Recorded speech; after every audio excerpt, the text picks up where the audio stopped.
Alright, and I am live. At Live. 2 fucking a.m. Hey, hey, hey, I wonder why that hey. is, Weeby. Fuck off, bro. Shut Maybe the fuck someone up. had Discord open in a fucking browser. Shut the fuck up. Looks like a normal thumbnail to me, Foot. I don't know what you're talking about. That's me being myself. Doing my stride. Chance to meet. Shut the fuck up, Lanny. Oh, well, I gotta re-stream my shit to you, don't I? Fox. Yeah. Give me 1 sec to accept that. I'm doing my title real quick. Fuck, we actually might have to get into a call. I don't know if I can... Okay. Oh, wait, no, again. Damn, there's so many Yeah. This one. Hell yeah. Can you see that? Can you see that? Raz, what's going on, big dog? Guys, welcome to the Phantom late night Menace. hangout. Shut the fuck up. Oh my god, all this shit is so loud. Scott Stash, Fellas. Fellas! Okay. He doesn't like Five Below. He doesn't like Five Below. Yeah, I know. Who the fuck doesn't like Five Below, for one? Like, are you fucking stupid? That's my store right there, bro. Like, Up until they made everything like $8. I mean, yeah, like, it's definitely a lie, but it's a pretty nice lie, I guess. I don't know. It's a pretty good lie. Chilling, how was your day today? My day was pretty great. I cannot complain. Ethan, what's going on, big dog? How we doing, baby? Yeah, guys, we were gonna start this a little bit earlier, and before I even planned on doing this, we were gonna do Dead by Daylight, but had a couple of issues, and so what the fuck is this? It looks fucking crazy.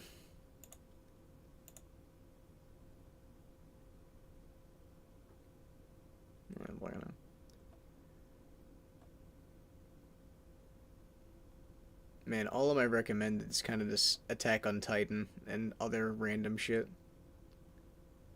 We could watch some King of the Hill.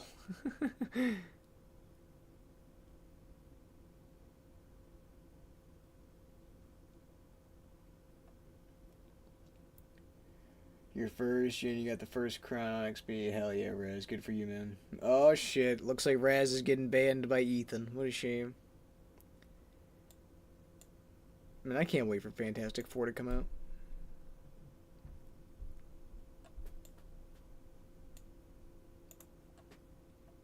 Weepy, are you still there?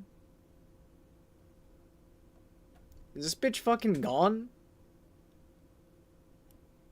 Oh, I somehow. Oh, no, I'm still here. Yeah, I forgot. I have a keybind on Discord, and Yeah? I keep forgetting it's the zero on my What a on my fucking keyboard. moron. And I typed in my hashtags the letter zero. Number Ooh, zero. another Chowder soundtrack. Have I heard this one yet? Oh, I don't shit. see myself using this one. Guys, anybody that hasn't checked out the... Yo, Phoenix, what's going on, dude? You should watch Lucius gameplay. Lucius, like the evil devil kid? Like, the shit that PewDiePie used to play back in the day? Army boy, one. Dude, I watched PewDiePie play webcam. the fuck out of Lucius Thank back you. in the day. Wait a minute, Phoenix, because you just gave me like a blast from the past. Before we check this out, do you mind going on my stream real quick and checking out my thing? Yeah, hold that thought, because I used to literally watch the fuck out of this series. What the fuck? Where does thumbnails go? Did he ever have thumbnails on these videos? Dude, no, 'Cause I don't remember- PewDiePie literally had like an awesome thumbnail on his part 1 for Lucius. Wait a minute, because what's fucking happening right now? What the fuck? Because I remember it. It was literally like PewDiePie with devil horns. Why'd they get deleted? Phoenix, what happened? What happened to all of Pew's thumbnails? Phoenix, spill some tea there, brother. What happened? Oh, you don't know? Because it's like a bunch of different... Actually, no, it might just be Lucius. And Lucius 2, for whatever reason. The fuck? I forgot there even was a Lucius 2. That shit was kind of ass. Lucius 1, top tier. Lucius 1... actually, it's so funny you bring this up, Phoenix. Because I was actually considering playing this game. I had thought about it the other day. Let me see if I can find one of his thumbnails. Sound like you would have an insane kink. Army boy, the fuck does that mean? But welcome to the stream, ladies and gentlemen. Hope everyone's having a fantastic night so far. You missed the old PewDiePie. Yeah, here it was. It was this. It was literally this. This was number 1. Oh, okay, Yeah. that's for like a 2012 thumbnail. That's actually kind of dope. Fuck. I guess I wouldn't call it that, but I mean, for the time Like, being, literally almost 15 years ago, and they're all gone for whatever fucking reason. We're gonna watch part 1 of his Lucius playthrough. Actually, we're gonna do that. what just said? You telling me I waited 3.5 hours for this? Fucking leave. I don't. I don't give a shit. We having fun? We chilling? How we doing, ladies and gents? Welcome to the stream. Fearless Shooter, welcome. Jasmine Films, Quady, welcome. How we doing? Any advice hanging out with a girl on Monday? And just be yourself. Be yourself. Be funny. You know, don't try to. How be is with it going, anything. bros? It's PewDiePie. It's PewDiePie. I fucking love his old fucking thumb. How's it going, bro? My name is PewDiePie. Oh, Game made by Shiver Games. It was announced a couple of years Cinema. ago. And after that, we didn't really hear much about it. We haven't seen much gameplay. We haven't, like I said, heard much about it at all, which is actually a good thing about horror games, but we don't really see that many new horror game titles these days that are actually early days of interesting. Jacksepticeye. So Early I'm Jacksepticeye really happy was and like I'm really peak. excited to I play this loved game. Jack back in the day. Like I said, I don't know if it'll actually be scary. I don't know what it's gonna be like, but I know It's you not play scary. as Lucius. Welcome, Lucius, the E-Man. son How of you doing, Satan. bro? Which is a really E-Man, cool hi, concept. baby. Some of the Bro. pictures that I've seen seem really W awesome. Cam, so thank you, bro. I think appreciate this it. would be pretty freaking. Oh yeah, let me amazing. check your shit. Have you ever movie. seen I the forgot all movie about that. Lucius? I You think check it there's a on movie the called Lucius. the thing. It's pretty creepy. I think that he's. Hold up, guys. I forgot the. Weepy wanted to show me the new thing on his stream, and I forgot to take a All peek. good, bro. I don't know if I would keep this or not, but we'll definitely bring it back. Scroll down a little. There you go. Just click this one of one. those two. This or not, but What am I looking at? definitely bring it. The webcam. There you go. Oh, shut the fuck up. You're so fucking stupid. Bro, it's fucking amazing, bro. Bro, you were like on the rise of becoming a VTuber right now. Bro, fuck no. This is as far as I'm gonna go. You were literally like so close. Maybe every stream I would change the background. Yeah, you're just moving around a lot. E-Man, what's going on, baby? So good to see born you. out of, like, Glad a you like the goat or some thumbnail. shit like that, because no You're good, human bro. body Rosie. can contain such On to evil. the stream, ladies and gents. This is absolute gold. I don't know Thank how you. this follows up with the movie. He's so young, bro. Popeye se está poniendo Fuck off! Ah! Actually, these are pretty good. I'm not gonna. I don't give lie. a shit. They can suck my dick right now. I don't want to look at Popeyes. I don't know who this is right now, but it looks like we're on a character. There's a birthday party, for sure. This is Do us we have learning some how to be evil funny. prank plan for this? No, we're a bit too tall for a It's ball. time to blow out the candles. Remember to make a wish, honey. Why the fucking fuck does he look like that? Is that Very Kent's voice? good. That's literally Logan when he was a kid. Happy birthday, son. Why don't I hear that? Happy package? See birthday, that, Dad? son. Man, they grow up fast. Unknown user, thank you for I bet you can subscribing, big remember my dog. Much sixth love, birthday much like it was love. yesterday. Laggy gamer, what's going on? Welcome to the stream. Mary, E-Man is could alive you please and clean not up? dead. That's a Lucius can fact. help you with the dishes. He can stay up to later finish this the rest evening of to play with GTA his San new Andreas. toys, Nice, but Rez. in bed no later than 10. That's right. Yes, ma'am. I like how the characters Yes, look, but ma'am. The voice acting is a little off in my opinion. Blah blah blah. Later that evening, what will Lucius do? He will play with the toys until 12 instead. She looks really fucked up. She's just on heroin. What is gonna happen? Oh, what is he gonna do? Why does he He doesn't look look like that that? evil. Oh my Never god. mind. He looks like a young Hitler, bro. He does- Okay. What is gonna happen? Nah, young Hitler I would don't still know. have the mustache. He would. Yo, remember What that if he is game? cooking up something bad I for the forgot maid? Who I watched played it, but Oh my lord, it was one of my favorite games. Alright. It's How still a you gonna tell me you cutscene. remember Oh, the game? is if that you the don't know devil? game? It is the devil. Yo, I forgot his Frozen dad was the time. literal devil, Cool. and he talks to you and It's a shit. papa. Papa. Well, Dude. what? This game is actually so much cooler than I remember. What? I remember, like, if you shine, like, So a he's- flashlight on so his he's dad helping while he's us. talking, his shadow has, like, devil horns. Wow. This is Oh, it's cool. fucking dope. It's Press so space fucking cool. to Like, this start game the was awesome. Introduction. So, How did did you you- ever watch this, Weepy? Yay. I did. I Tutorial. remember because there was Everyone one loves that, where don't isn't there a Currently part selected where he skill. goes in have while the skills to maid is fuck getting with people. fucked or something? Yeah! And, like, he gets in trouble for it or some shit? Yeah! Yeah! It was so great. That's one of the Well- best scenes in the whole game, bro. Yeah. Current power lever. Alright. Lever. Oh, Lever. okay, that's it. Use mouse. What game is this? This is Lucius. Lucius. Oh no, is that Lucius. how I rock? Pick up the pad. Alright, E-Man, PewDiePie sounds good, gameplay. baby. Mouse. Lucius finna do some demonic shit. No, literally. Alright. His powers get fucking crazy by the end of the Holster on game. holster item by pressing. Oh, you were. Oh, my bad, pizza. My bad, pizza. Pizza Alright. roll? Close doors. Not for by this, pointing Rez, but I Lock the appreciate you wanting to freezer. hang. We really just do these, me and Weepy. Oh, never mind. Alright, close. Alright. Why is the light you're jacking by off? pressing Because that's the point there. No. Oh, okay. Okay, I got that. The freezer's not cold enough. God damn it! My genius plan is now. Oh shit, I forgot you padlocked her ass in the freezer. That's so evil. Ethan, what do you mean the He's gonna get a incident? cold. What incident? Oh, She's a fan, slow, fancy, slow fancy. motion things. You're under the table, I don't know. pizza. What the fuck? It's a little cool, but I don't know. Fresh first blood. I'm gonna love this game. Fucking noise, bro. What the fuck? We can fuck with people. Fuck yeah. We can Fuck with yeah. people.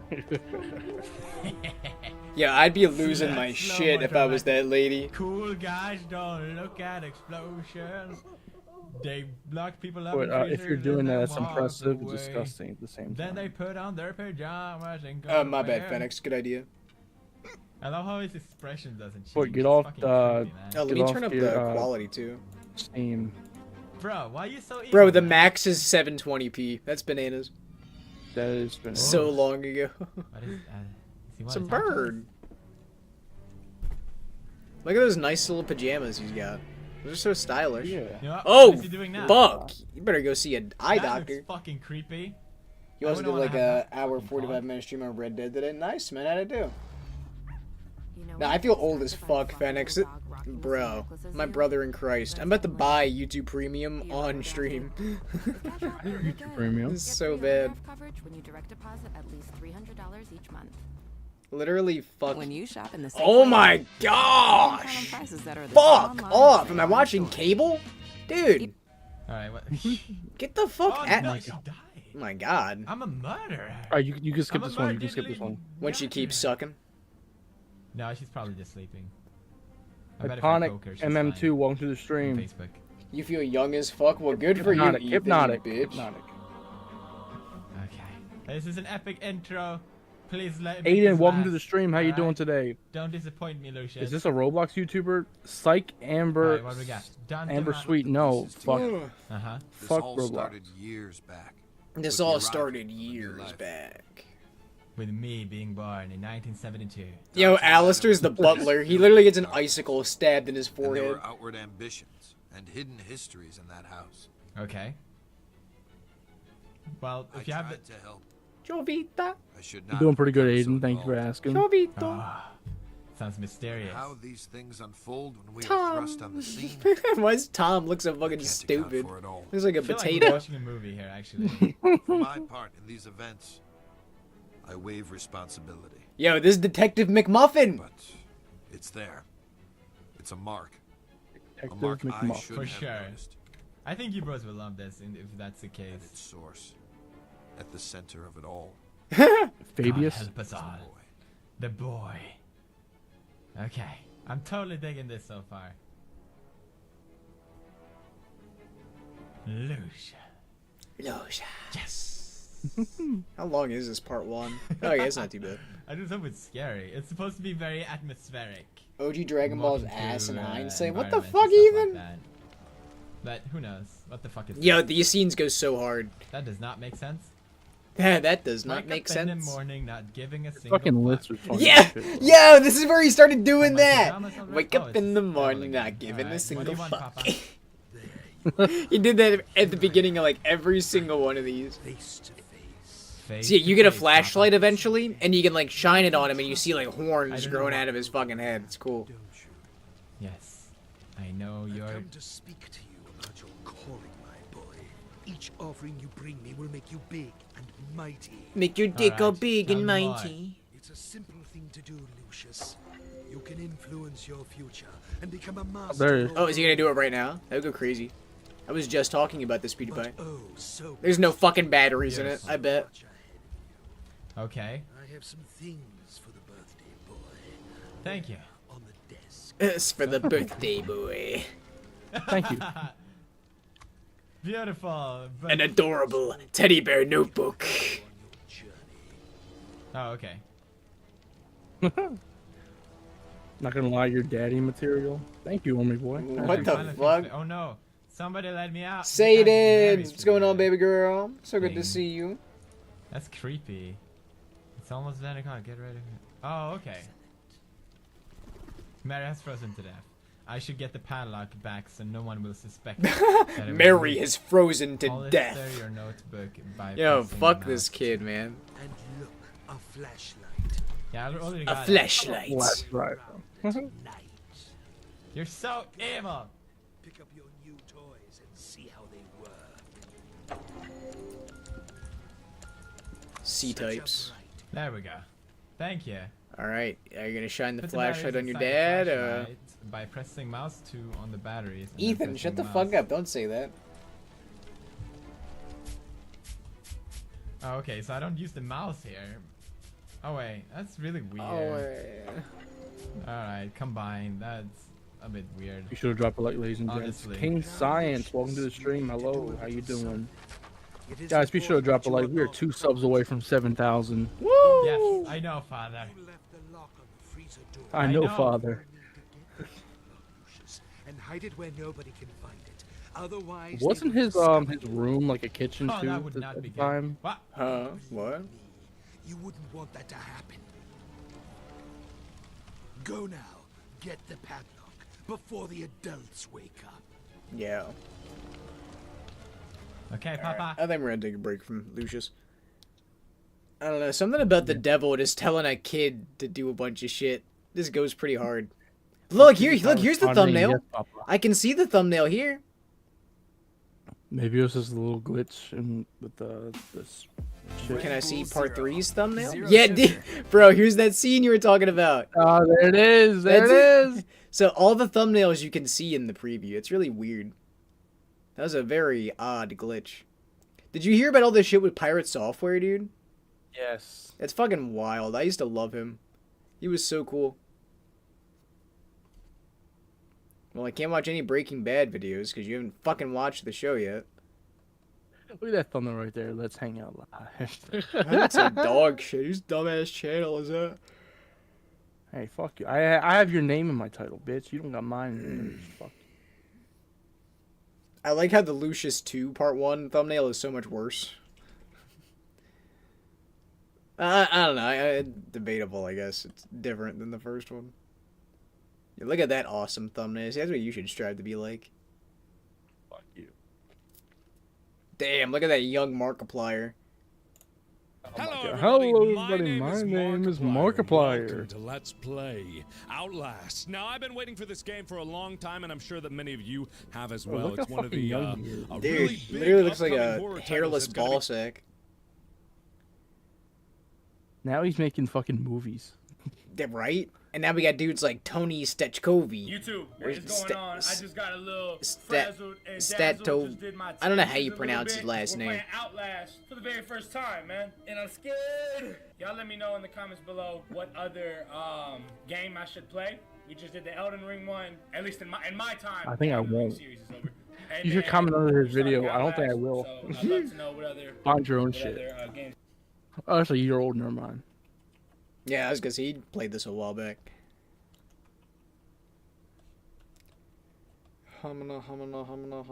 I don't know, dudes. We got any suggestions for what to watch tonight? Usually Gurf is coming in with like some theory suggestions to watch. You want to see if that guy has any new theory videos? What's his name again? No idea. Ethan says we should watch some porn. I'm kind of down for that.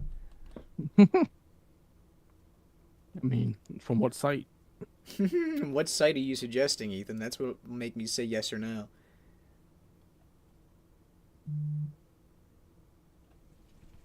I watched Breaking Bad after Better Call Saul. Now I'm in therapy. Pizza says, trust, watch the Nick Crawley video. Nick Crawley? Who's that?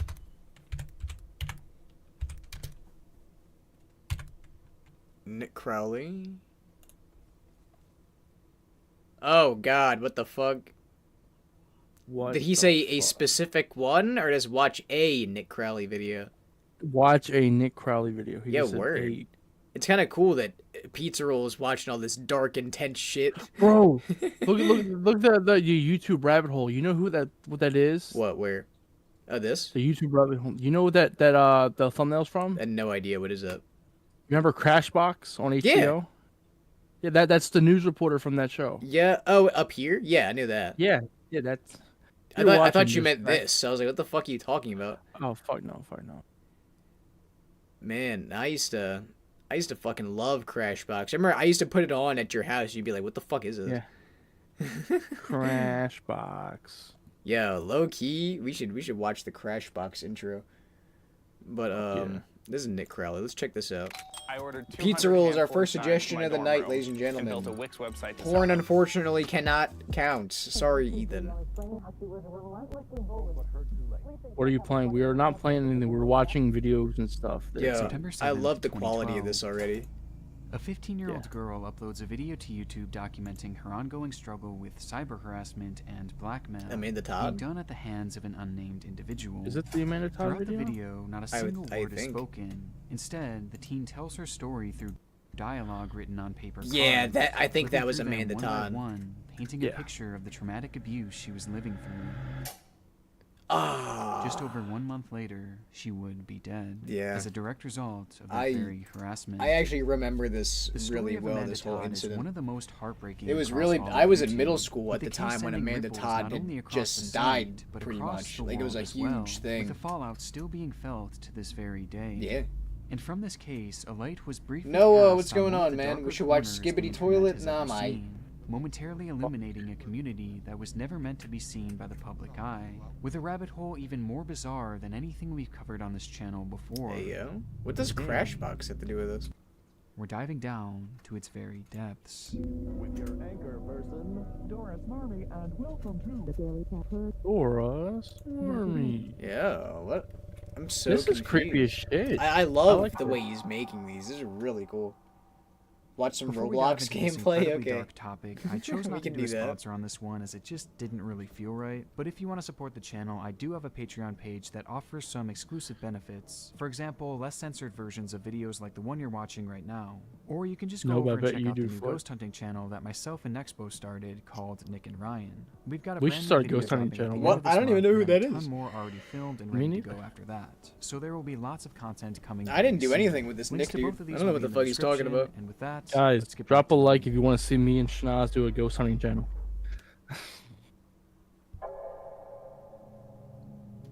Amanda's turn. So wait, The what? story So, I'm begins so in the early days confused. of the internet, a time when, Amanda's due to the general torment. public's lack of understanding of this new online world, moderation was at its most primitive and nefarious activity ran rampant, with many of the worst examples coming from the dawn of live streaming.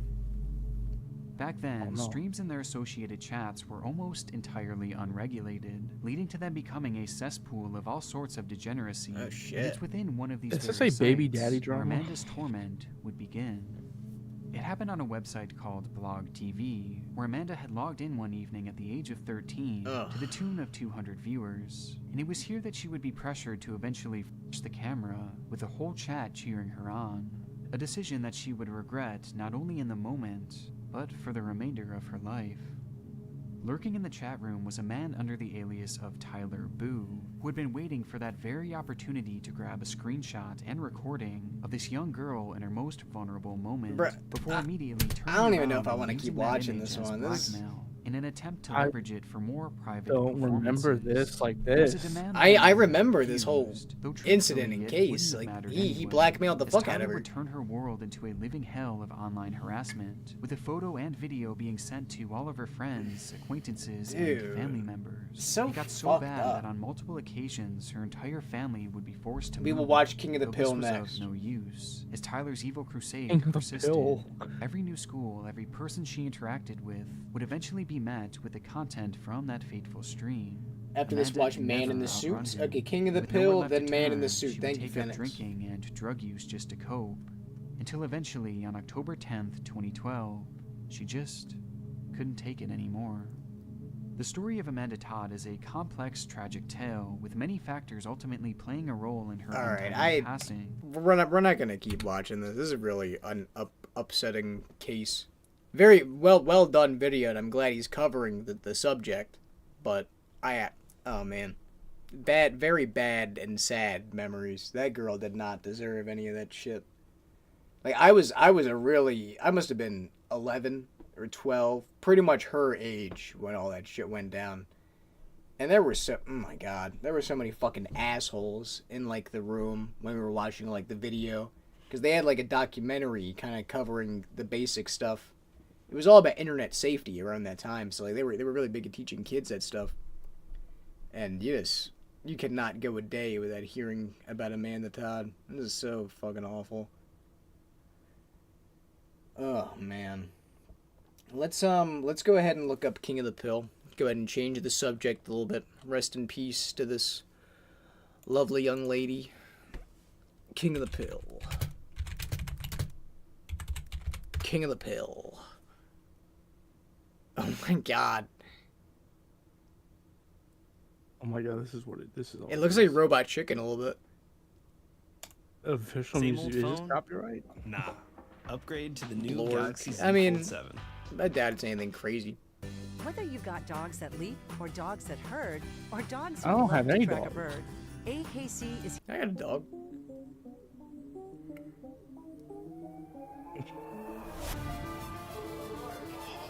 Hey, yeah. What the Boomhauer smoking a blunt, bro. Shit is red or blue. I told all the ops to eat shit and get cancer too. Bobby got that cell phone stick. You better answer, dude. My wife got a body on that bitch. She What a the fuck? dancer too. It's Big Hank. Fuck they talking about? Fuck a money sprint. I cannot hold it. It's a large amount. Bobby got his purse, but he dropped it and the purse fell out. Hit his head. Told him it's some shit he should have thought about. King of the Hill, I'm selling propane. Me and gang, Wobby and Amir, we ran a soul train. D for speed, I'ma ship the gear, he's swerving both lanes. I told this bitch she hopping, so her down. Chipotle, No, that boy, right. Rider with a shotgun, Billy on the right. They only been tweaking, staying up at night. Up as they been bleeding, I had to say goodnight to. Glasses on, told him pick a pill, shit is red or blue. I told all the ops to eat shit and get cancer too. Bobby got that cell phone stick, you better answer, dude. My wife got a body on that bitch, she a dancer too. It's Big Hank, fuck they talking about? Fuck a money sprint, I cannot hold it, it's a large amount. Bobby got his purse, but he dropped it and the purse fell out. Hit his head, told him it's some shit he should have thought about, Taste the meat, not the heat, bro. Taste the meat, not the heat. Ebro, I've done so much shit, but I'ma catch my ass a Rico. We fighting over turf, smoking green. Zelo, yeah, baby, I'm a boss man, keeping D-Lo. The way these kids fucking with the sound, I'm a pedo. The office came up and went down like a seesaw. Dale, jump in for this ad-lib. Wingo! No, that boy, right. Rider with a shotgun. He jumped in with Wingo, that was it? That's kind of disappointing. I was hoping for like a Dale breakdown there. Maybe we'll get it and I'm about to skip it. Nah, it's just a repeat of the chorus. Alright, it's pretty cool. It was definitely, they relied way too much on that bar they wrote. A lot of repetition up in there, but I fucked with a lot of that. It was really good.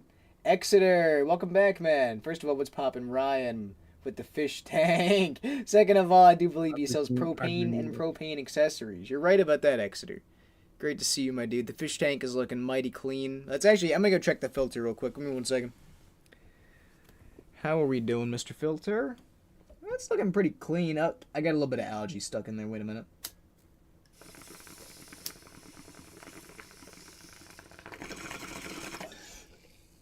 Pizza recommended a video from the Nick Crowley dude. It's YouTube's Darkest Videos 7. There you go, Mr. Fishies. Everybody's breathing good. You have fish? Yeah, I just cleaned out the whole filter. You didn't hear that? No, I didn't know what the fuck you were talking about. My brother in Christ, are you being dense or? No, I'm being genuine. My brother in Christ. Just look at your phone. I'm looking at my phone.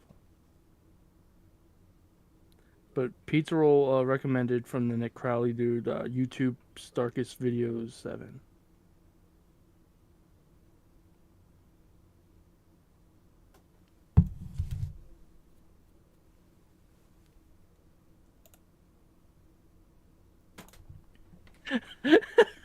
Oh, okay. That's a fucking. I apologize. I'm a bit slow. It's all good, Chief. All right, so time for Man in the Suit, and then we're gonna watch Pizza Roll's like actual suggested video from Nick Crowley. Yeah, YouTube's Darkest Videos 7. That's what the video's called. Man in the Suit. So which one is it? Because I got like a playlist here. Unknowingly, and then you got the actor is trapped in the suit. Wait, what? What? Okay, I'm guess. Oh, is this like an analog horror series? Where like a dude got trapped in the Godzilla costume? It is the playlist? I highly doubt it. I think it's an analog horror series. Let's watch the first 2 or 3 parts of this and see what it's like, because a lot of these can get really fucking creepy. Why is the playlist? I was about to say, what the fuck is happening?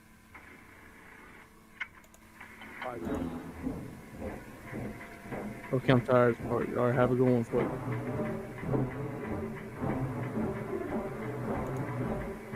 I'm not liking that. I'm curious.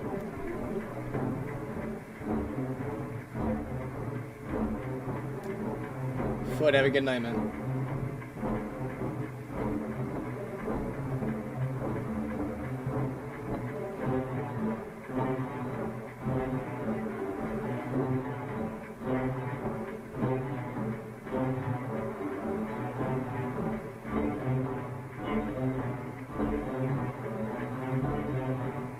Yeah, no, for real, the Mandela catalog. The person in the Gojira suit was unknown at the time. I'll be our narrator.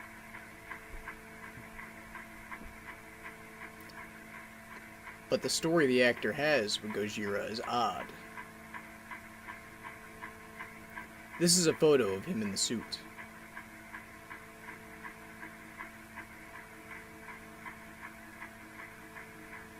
Here's another picture. Okay, I mean, don't we have a whole fucking movie of this dude in the suit? Why are these pictures important?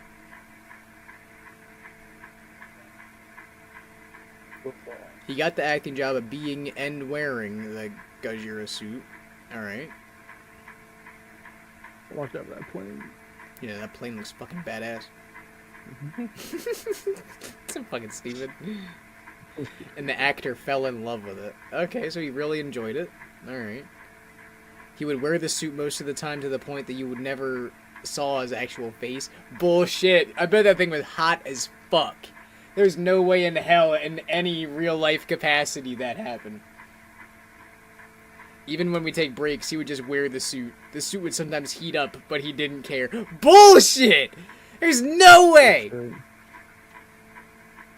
Yeah, it was like he was addicted to the suit. Like it was calling his name. Alright, purple guy, take it easy. It has gotten to the point where he brings the suit home, even though we tell him not to. Are you fucking with... Is he fucking his wife in this suit? He wouldn't really speak a lot, but he would say his name is Goji. Basically the nickname we gave the suit. See, we started calling himself the suit. The last time he was seen on set, he was acting in the suit until he just stopped. This is the photo that was taken. Several minutes later, he would start to walk and stop yet again. His breathing was muffled, yet he was also breathing oddly. Okay. I'm getting a little uneasy. Thought this was a joke, poking at him to get back in place, but he wouldn't budge. Okay. He didn't have a family, no shit. Poor guy. After 2 odd minutes of oddly breathing, he would tell people to check on him and make sure he takes off the suit. Okay. Someone took before the person on the right saw what was inside. What the fuck was inside?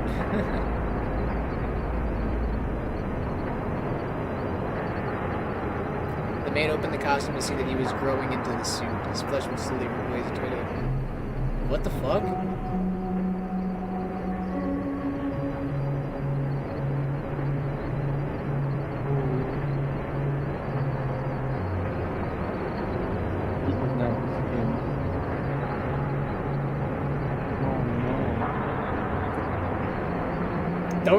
Don't ominously say keep watching, Phoenix. Fuck you. What is this? I'm getting uneasy. Somehow his body deformed to the point he was filling the inside of the suit. What? Excuse me?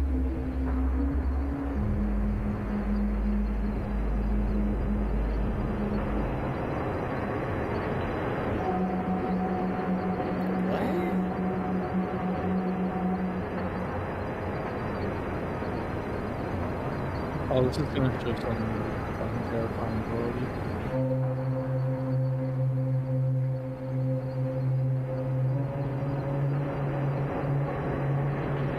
I'm hiding behind my mic.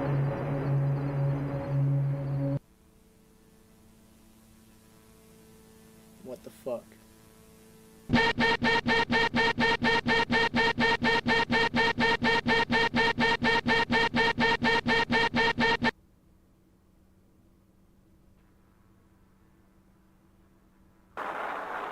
Alright, that was interesting. Analog horror is a very acquired taste. It is, but it's also like it is scary as shit. Yeah, no, like it's so unnerving. Like you never really it pushes your expectations. Yeah. You don't know if it's real or not. You don't know what the fuck's going on. It really fucks with your like reality, your perception of everything, I feel like. Oh, Markiplier did an analog. Alright, so Pizza's video was, do I remember Jared the Subway guy? Yeah, of course. Called it was the Nick Crowley dude, YouTube's Darkest Video 7. YouTube's Darkest Video 7. Yes. Dino, welcome to the streamer, bro. How you doing? Nick Crowley. That one. Our commitment to you is delivering the world's you, most Digital advanced Storm. PC. What did Actually, Digital no, give me Storm a do? new Chasing. Actually, Oh, can it's y'all ad. sponsor me? Actually, can you get a new PC real quick? It's December 4th, 2003. I don't like it already. I like this. Children. I'm gonna go try to get them to stop doing that. A police officer walking in a local park in Arlington, Virginia, is approached by a concerned family, claiming that someone in a nearby neighborhood had been shooting off a flare gun. The officer could hear it too, and following the sound, he eventually found himself at the home of 56-year-old James Yu. The man lived alone in his half of this duplex, and was described by neighbors as a recluse known to exhibit unusual behavior.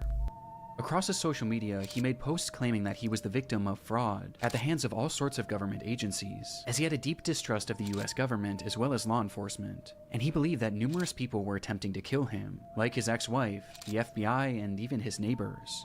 His posts seemed entirely nonsensical, and so did many of his actions. Bro, what the fuck? In the months prior, he had covered up all of his windows with garbage bags and aluminum foil, and he even wrapped his trees in toilet paper. Oh yeah, and no. though these actions are entirely harmless, on this day, You know, things Jared's were still becoming locked far up, more Rez. troubling. Yeah, he was a big pedophile. Gross ass shit. Yo, what? When police arrived at his home, you would be seen firing his flare gun out of his window and into the air, over and over again. And despite repeated attempts to get him to stop, Arlington County Police! Stop shooting the flares! Mr. Yu! he didn't let up, shooting 41 flares in the span of just 25 minutes. What the fuck? And he did it all with no explanation. Expensive as shit, in fact, bro. he didn't even say a single word. Understandably, police were eager to get Yu out of his home for questioning, as at this point it wasn't obvious whether or not he was a threat. And so for hours and hours they called out to him, first asking and then demanding that he exit his home. James, Arlington Police, come to the front door with your hands up. Do it now. We have your building surrounded. But still, there was no response. Growing impatient and worried that Yu might be planning something, the police would eventually bring in a specialized vehicle to bust down the door and spray the inside of the home with gas, all in an attempt to draw Yu outside. James, stay away from your front door. Stay away from your front door, James. And in response, Yu began firing once again. Only this time, he wasn't using flares. No!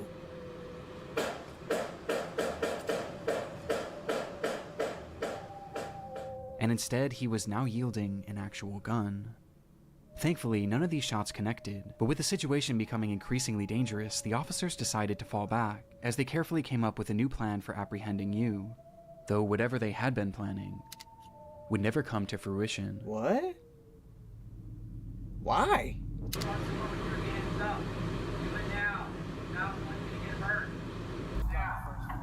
Yeah.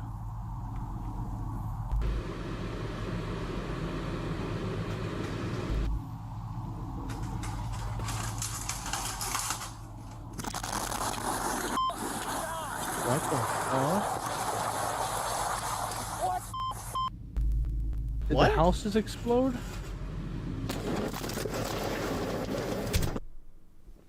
Oh my god, the house exploded.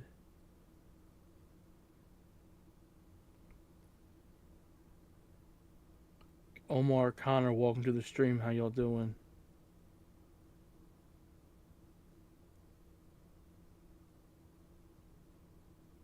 Holy fuck.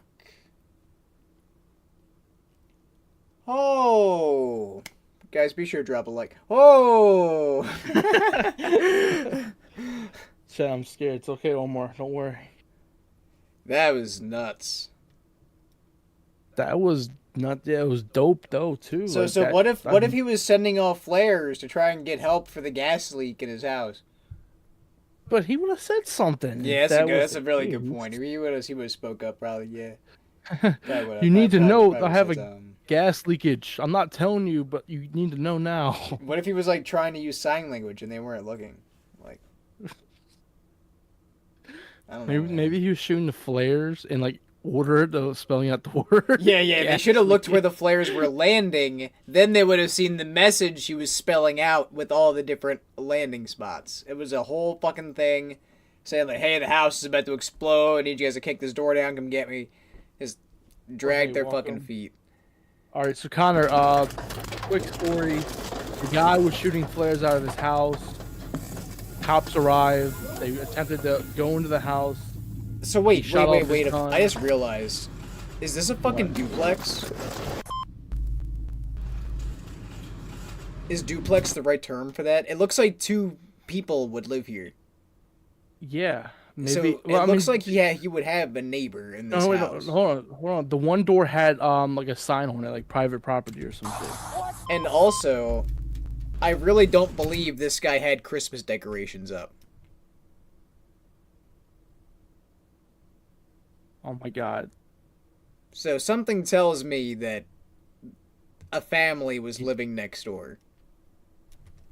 Jesus Christ.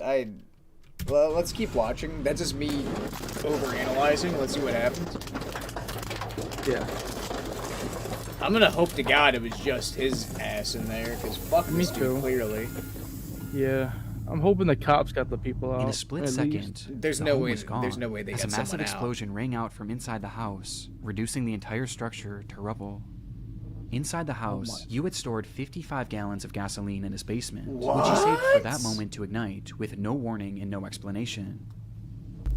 At Harbor Freight, Yo, all what our hand the tools get a fuck? lifetime warranty because they're engineered to last a 55 lifetime. gallons A lifetime of of gas. hard work, routine maintenance, Just and quick chilling in his basement. Based on the footage, it's been theorized that Yu's actions were an attempt to lure police into his home so that he could then set off this explosion and take them all out along with his neighbors, as he genuinely believed that both parties were conspiring to kill him. Though somehow, when the smoke cleared, no civilians or police officers had so much as been injured. All that was found in the rubble was the remnants of a single body. Though for a moment, this wasn't the end of James Yu's story. Before that body could be identified, reports across social media began emerging showing that James Yu was somehow still alive. What? After the blast, comments were being made on what appeared to be Yu's YouTube channel, where he stated that this whole thing was a cover-up and that he wasn't even inside the home when the standoff started, which looking back, we never actually see him, and we also never hear his voice. Numerous posts pointing out this development would go viral and cause mass confusion about the story, which was only heightened when it was revealed that the body inside that building was in fact James Yu. Though in the end, it wasn't really as mysterious as some originally thought. As it turns out, the post showing these comments failed to realize that this wasn't actually Yu's account, and instead it had a completely different username, with the account likely having been created as nothing more than a hoax. Okay. To this day, That was though, there are some that still believe What that the this was all fuck? some sort of massive cover-up. Why do you even But bring in that reality, up? It just seems that this was the result of a man gripped by crippling paranoia and loneliness, with it all coming to a head in what has gone on to become one of YouTube's darkest videos. This is number 5. I'm scared to see the rest. That was his fucking intro? Bro! This dude is... I'm subscribing right now, for one. That was fucking awesome. That was the intro. Nick Crowley presents... Yo. Oh my gosh. This dude is fucking awesome. Dude, this, look at that shit. Look at the... Oh my god, bro. This looks fucking crazy. 7. The internet is a dark and Satan's disturbing no. frontier. This year alone, countless people have fallen victim to high-profile data breaches, raising serious concern about personal information security. Ticketmaster experienced a breach compromising over 560 million of their customer records. Nah, But I most agree, alarming of Rez, all, that's the really National crazy. Public Data announced that they too had suffered a breach. He even where a looks staggering cool. 2.9 billion records were leaked, potentially impacting Dude, he every looks like an single actor. American. And these leaks included critical personal information, such as full names, addresses, dates of birth, phone numbers, and even social security numbers. If you haven't been taking your online security seriously, then it's So time for a guys, I was change. trying So to thankfully, avoid bringing like attention to it. I will probably end up doing a stream at some point where we include viewers in the call. Of course, depending on people's behavior and whatnot, we will be willing to kick people out if they get crazy. But we will do a stream where we have a lot more people on the call. But for this in particular, I just planned on being me and we be hanging out tonight. And I really wanted to include all of you to some extent. So we will do a stream where we get all of you guys, Phoenix, Exeter, Raz. I really appreciate all of you wanting to join the call because it's really nice. You guys want to hang out even deeper. But definitely get you guys' reactions on the stream. Bingo. This is a test stream. This is a test stream, pretty much. To be honest, I wouldn't even call it a test stream. We didn't know if this stream was even going to fucking work the first, like, hour because of Weepy's issues with his microphone. Yeah. Oh, look at his mouth all opened up there. He's ready for Omar, something. I do go live every now and then. Not every day, but at least a couple times a week I try to go live. So it is, if you're willing to subscribe, we do other streams such as Dead by Daylight and a few other games here and there. What happened to his mic. So for some reason, he decided it was a smart idea to use Discord through a browser instead of having the actual app downloaded on his computer. And so it was trying to sync his microphone through Google, through Opera GX, onto Discord. And typically it worked for him at least the past month or two. This time it did not. And it did not want to sync whatsoever no matter what we did to it. So we had to fully re-download it. It all synced back up, and now we're all good. LMAO indeed, the drill. Hope you're having an awesome night, big dog. Use a volume mixer? Oh, you saw my stream and recommended? Awesome. We hit 7K! Yeah! Fuck yeah. For some reason, the drill, I can't see any... Oh, wait, you must be in the short stream. I'm so stupid. I don't have any of my chats pulled up correctly because of how I have everything set up. Ladies and gentlemen, thank you guys so much for all the support. We have finally hit 7K again. Oh, I'm stupid. I can pull up the shorts chat on my phone. All right, let's go ahead and keep watching. I feel secure because I've been using today's sponsor, Aura. Aura monitors your personal data, including your social security number, across billions of different data points, which includes the dark web and public court records, to alert you about potential identity theft. They even provide up to $5 million in identity theft insurance in case the worst happens. Guys, we and are with their 4 real-time alerts for subs data away breaches, a VPN for safe browsing, a password manager, and much, much more. They really are the ultimate tool for protecting yourself online. I'm not leaving myself or my family vulnerable to data breaches, and if you don't want to either, then go on over to aura.com/NickCrowley to try your first 2 weeks absolutely free, which will give Aura enough time to find out if any of your information has been exposed. You want ads that drive results. That's why we built Roku Ads Manager. Sign up at ads.roku.com. A science and and guys, everybody that has not checked out Jay. Grand Theft He Auto can fix 4 just about Funny anything. Moments. I'm the general contractor. Guys, I uploaded Grand Theft Auto 4 Funny Moments on the channel this morning. If you haven't checked it out, be sure to go give it a look-see. Is this on Twitch? No, we're fully on YouTube, bro. If you click on my channel, you can actually see the full horizontal stream, and you can click on that. And that will put you in the direct chat log. But I've got you pulled up on my phone now, so either way, you're good. Womp. This is creepy as fuck. What am I looking at? There was really nothing else like it. 2006 footage. This obscure 27,000 square foot structure allowed visitors to enter into what must have felt like another dimension. It was an exhibit called Dream Space. Love that game. It was the What creation game you of British artist Maurice Agus, a 74-year-old artistic visionary obsessed with the idea of creating large-scale surreal environments. And this was his magnum opus. The structure was inflatable, akin to a massive bounce house, and once inside, guests were confronted with a labyrinth of brightly colored walls and cells, twisting and turning into some sort of surreal what are you maze talking about the that volume patrons mixer were told for? to lose themselves in. This piece of art premiered back Volume in mixer for 2004, what? and due to its inflatability, it was actually built Does to something travel, not sound making right, stops the in drill? major cities in the UK, before it was eventually set up at Riverside Park in Durham on the 22nd of June, 2006. The very next day, 68-year-old Elizabeth Collins would visit the area with her husband and her daughter, as well as her 14-year-old grandson. And spotting this unusual structure in the distance, Elizabeth's grandson insisted on checking it out, excitedly taking off his shoes and running inside. And while the rest of the group was more apprehensive about entering, Elizabeth eventually decided to accompany him, leaving her husband and daughter on the outside. Oh, no, yeah, he though just not had to before turning re-download back to them Discord, and then it all joking that she worked was fine. going in to find peace and serenity. Outside, Elizabeth's husband and daughter sat at a nearby table and enjoyed a cup of tea whilst conversing about the events of the week, only for the man to turn his head and notice that Dream Space was slightly moving, to which he excitedly said, "Oh, it's a ride, it's a ride. I wish I had gone on it." The daughter then turned her head to see the structure as it began to rise up off the ground, What? to which she chillingly responded, "It's not a ride." What? Oh, it's an actual video. Oh no. Yo, so all this actually happened.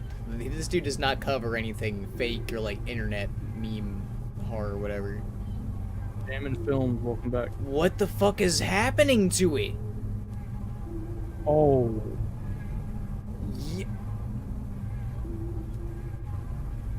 Is it getting blown by the wind? What the fuck is going on? Why is that happening?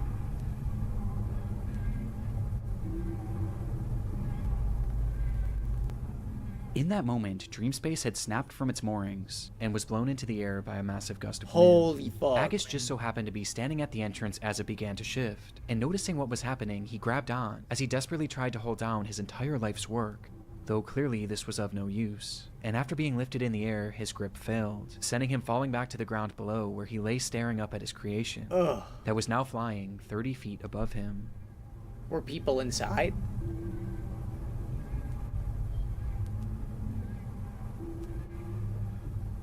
Oh my god, look at all the fucking people. Dude, look at how big that fucking thing is. Inside, there were as many as 30 people who were now being thrashed around this strong giant gust of inflatable fucking structure wind, in a yeah. scene that I truly can't I don't know if even it's imagine. foam or The what, claustrophobia of it, It's the friggin' dizzying weird. colors, the screams. It's genuinely one of the most horrific scenarios I've ever heard. The inflatable structure was airborne for well over a minute, folding into itself before finally crashing back down into a parking many people lot, were leaving inside? behind what was described by witnesses as a field of bodies. Oh. Worst of all, the majority of those in attendance were families with small children, with one 7-year-old girl recounting her experience, saying, "It was very scary and people were screaming. I saw a lady clinging on and then falling out, and then she was lying on her back with people around her. I think she died." This lady was most likely 68-year-old Elizabeth Collings, who had been ejected from the structure when it was in the air, with her injuries being catastrophic and unsurvivable. Oh my god. Oh. Of all the others now sprawled throughout this field of I hate grass, stories most were left like that, injured, bro. but thankfully not in serious condition. Though this wasn't the case for 38-year-old Claire Vermege, who had been inside during the accident with her 2 children. And despite her kids surviving, she was sadly not so lucky, I'm so glad the with kids Claire and made it Elizabeth out. being the sole fatalities of the incident. Fuck, dude. The video is terrifying. And though it's easy to say that this could They have really been so did do much Granny worse, dirty with that considering how many deep-fried people were filter. in They Dream coulda- Space at the they coulda time, made her look the a little consequences nicer. were still It's a catastrophic, shame. as it devastated 2 families and likely left many others at the scene traumatized for life, especially the young children. But how could this have happened? Well, that day was do The Last of Us, particularly Rez. warm, which likely caused the air inside the structure to expand, causing a hot air balloon-like effect, which was then exacerbated by sudden strong gusts of wind, which suffered eventually enough, caused the oh structure to God. go airborne, as in the end, That's it just terrible. wasn't properly secured for the conditions. Soon after the incident, Like Maurice when it's something that like it could happen to anybody. I don't want to say just me personally. It could happen to anybody so easily. Like an inflatable fucking ride made for hundreds of families to come and hang out at and visit and go to, whatever. You fucking walk in 5 minutes later, a fucking rope is snapping and you're 30 feet in the air. Holy shit. Like, and that's just life. You can't do anything about it. In a fucking instant, that lady's 70 plus years on this planet were cut short because some dickhead didn't tie a rope tight enough. Like, holy fuck, man. That's bananas. It's bananas. Agus was arrested for manslaughter, though he would ultimately only end up paying a small fine. He got as arrested? Wait a minute. Back up. Which was then exacerbated by sudden strong gusts of wind, which eventually caused the structure to go airborne, as in the end, it just wasn't properly secured for the conditions. Soon after the incident, Maurice Agus was arrested for manslaughter, though he would ultimately only end up paying a small fine, as he vowed to never create a large work again. Just a few years later, in 2009, Maurice Agus would pass away, with his legacy Wow. forever being defined by this devastating footage. Damn, dude. That's kind of nuts. Nah, a small fine is kind of crazy to me. But, I mean, he's dead. Doesn't really... I don't know how to feel about that. Like, he obviously didn't intend harm.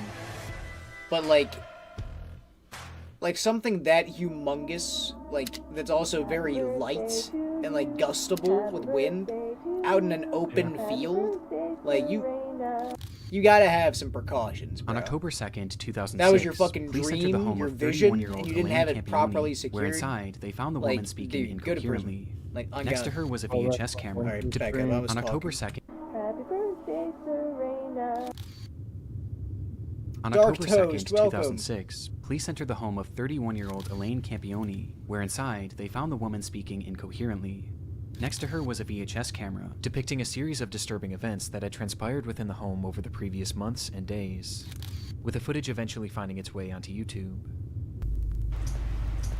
Oh. Hi, Serena. It's August 8th, 2006.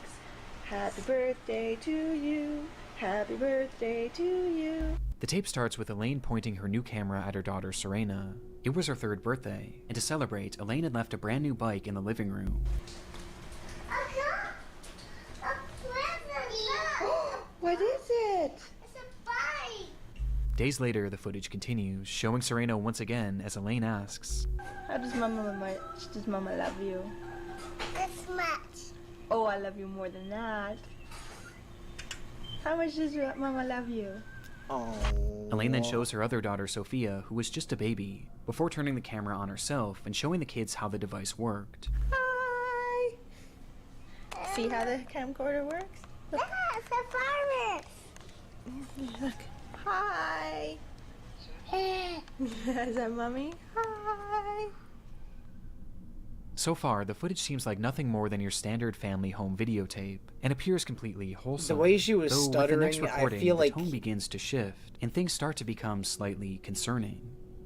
This is a deplorable, horrible, messy, filthy apartment that supposedly my 2 children and I live in, and it's just a horrible, horrible mess. Yeah.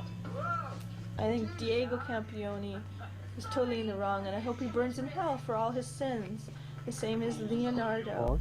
As Elaine shows the camera her home, she begins joking about how they are living in Maybe I was deplorable wrong about the conditions stuttering. I before thought she was randomly gonna be calling like out 2 men who she says she deteriorating. hopes burn in hell, all while her children are in the same room. She starts to grow more and more agitated. All I wanted to do was take care of my 2 little girls and live happily ever after the 3 years of physical, emotional, and mental abuse that I endured tremendously by Leonardo Campione, and then the past year from Anna and Diego Campione, the mental and emotional abuse. Outright saying that she was abused by a man named Leonard Campione, who happened to be her Yeah, Raz, I ex-husband definitely and the would play father it of these eventually. children.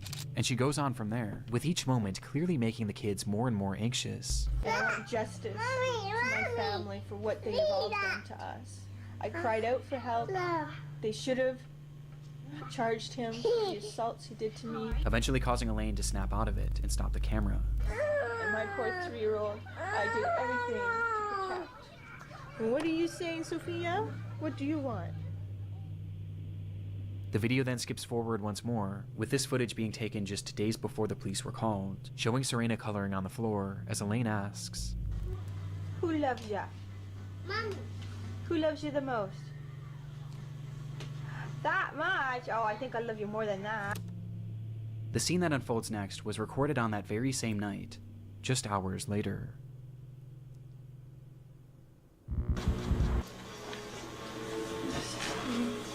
Recording this because Leo and I are very happy. Everything's gone. You wouldn't give peace. You wouldn't tell the truth. You didn't care about our babies. You didn't care about me. You care about yourself. All you did was hurt us. In the video, Elaine states that everything is gone, as she speaks to Leo directly, accusing him of having ruined their lives with his constant abuse. You are truly the devil. This is freaky dark. And I hate you. I hate you. I hate you. I hate you. I hate you. I hate you. And I want you to know how much I hate you. Disturbingly, the children were nowhere to be seen in this footage, That's what I with keep Elaine thinking eventually about, the addressing them kids by not saying, being God anywhere. believes me. And God's taking care of them now. Oh, fuck, Protect dude. them. Thank God. Thank you. Because there's no way I could have them with you. Nothing's good enough for you. It has to always be your way. Well, they're good. And you can have it your way. Your wife and your daughters are dead now. We're all in heaven. Oh, Drill, awesome, man. And nah, according to Elaine, not only were her children gone, but she was too. She stops the recording soon after. Despite saying this, the camera would actually start up one more time, where Elaine describes how she was still alive, despite having attempted to OD, which prompted her to call the police. So, when officers arrived at the home, both kids. Serena and Sophia were found laying in her mother's bed, holding hands, and wrapped tightly in rosaries. Neither of them were alive. 2 nights prior, and directly before filming this message, Elaine had brought them both into the bathroom, as it was time for their nightly baths. And once in the tub, she told them to play a game, one where they would place their heads beneath the water and blow out bubbles. When they did this, drowned Elaine them? held their heads down, and she didn't let go until she was certain they were gone. Fuck. This footage is some of the most disturbing that I've ever seen, as we get a glimpse into Elaine's descent into madness in the moments directly before she stole her children's lives. But all of this leaves one obvious question. Why? Well, it was noted during her investigation that the abuse she alleged from her ex-husband Leo seemed to be very real and well documented over the years, leading to Leo not being able to see his children for over a year, Drill, she with this causing basically the two to she separate, killed them so which that is when Elaine's their mind father began to couldn't get sole deteriorate. custody. She began believing that people were following her and were going to kill her, with She's this fear of clearly people very eventually shifting to a mentally fear ill. of aliens, as she claimed to Oh, have seen them on okay. numerous occasions, believing they were following her. Because of this fear, she refused to let her children out of her sight, not even allowing her own parents to look after them, causing her to become so attached to these children that she genuinely began to believe that they were all one entity, which made things incredibly concerning when she became suicidal and eventually attempted to take her own life. Despite Leo's more than troubled Freaky history, ass he had looking supposedly alien, though, turned his for life real. around in the years leading to this footage, and was eventually allowed to start visiting the children on a limited capacity. And seeing the children and seeing the way their mother was behaving, he began to grow incredibly concerned, and eventually attempted to gain full custody. And it was this bitter custody battle that seemed to be the ultimate factor that led to Elaine ending the lives of her children. God's taking care of them now. Be protected by God. Thank God. Thank Him. Because there's no way I could have them with you. Artless AI voiceover feature Motherfucker. allows you to turn your words into voices you never thought you had.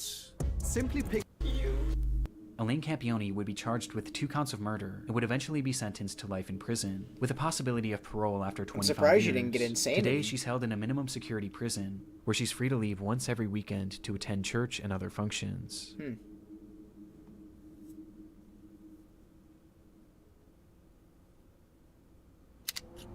No, let it really drill. There's a lot more information on this case if I had to have the constraints.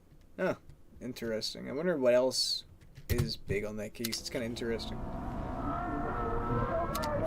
I wonder what her condition was exactly that caused her to end up like that. On April 18th, 2010, a 39-year-old man named Gavin Collins was released from the HMP Ranby prison in the UK. His freedom would last less than 24 hours, as the very next day he suffered a severe mental breakdown, the result of which was captured partially across several video recordings that later appeared on YouTube. This is the story of his rampage. It began at approximately 9 a.m. in the city of Nottinghamshire when Gavin left his home. As he walked down the sidewalk, those in the area reported him acting strangely, muttering to himself that he was Jesus and that he was invincible. Without warning, he then turned his attention to a random home, which he forcefully entered, stole a man's car keys, and took his vehicle, taking off with no apparent destination. Inside the car, the owner just so happened to have 2 cameras, one being a standard dash cam and the other facing inside the vehicle, giving us a look at Gavin and his apparent mental state. This is me. Jesus Christ! I'll shut you up with the eyesight I've got. Hey, don't need this. Come on, let's go, bro. Talk, getting rid of all that crap is. Let's go! Let's go! Just at a glance, it's obvious that Gavin is completely unhinged. For some reason, he was utterly filled with rage, ripping off the rearview mirror and yelling obscenities and incomprehensible threats at no one in particular. Button on your dad, he's streaming DVD and he's getting so salty. Your dad's streaming Dead by Daylight Dark Coast. It's kind of funny. Watch this! You And most concerning of all is the speed in which he's traveling, Yeah, as he that's starts driving fucking faster and nuts. faster, swerving in and out of cars as he passes through busy residential areas, as he reaches speeds that have been estimated to be anywhere from 85 miles You an just hour realized this, to you well really thought over it was for entertainment. I saw 120. this footage from this camera on YouTube. Are you serious, Exeter?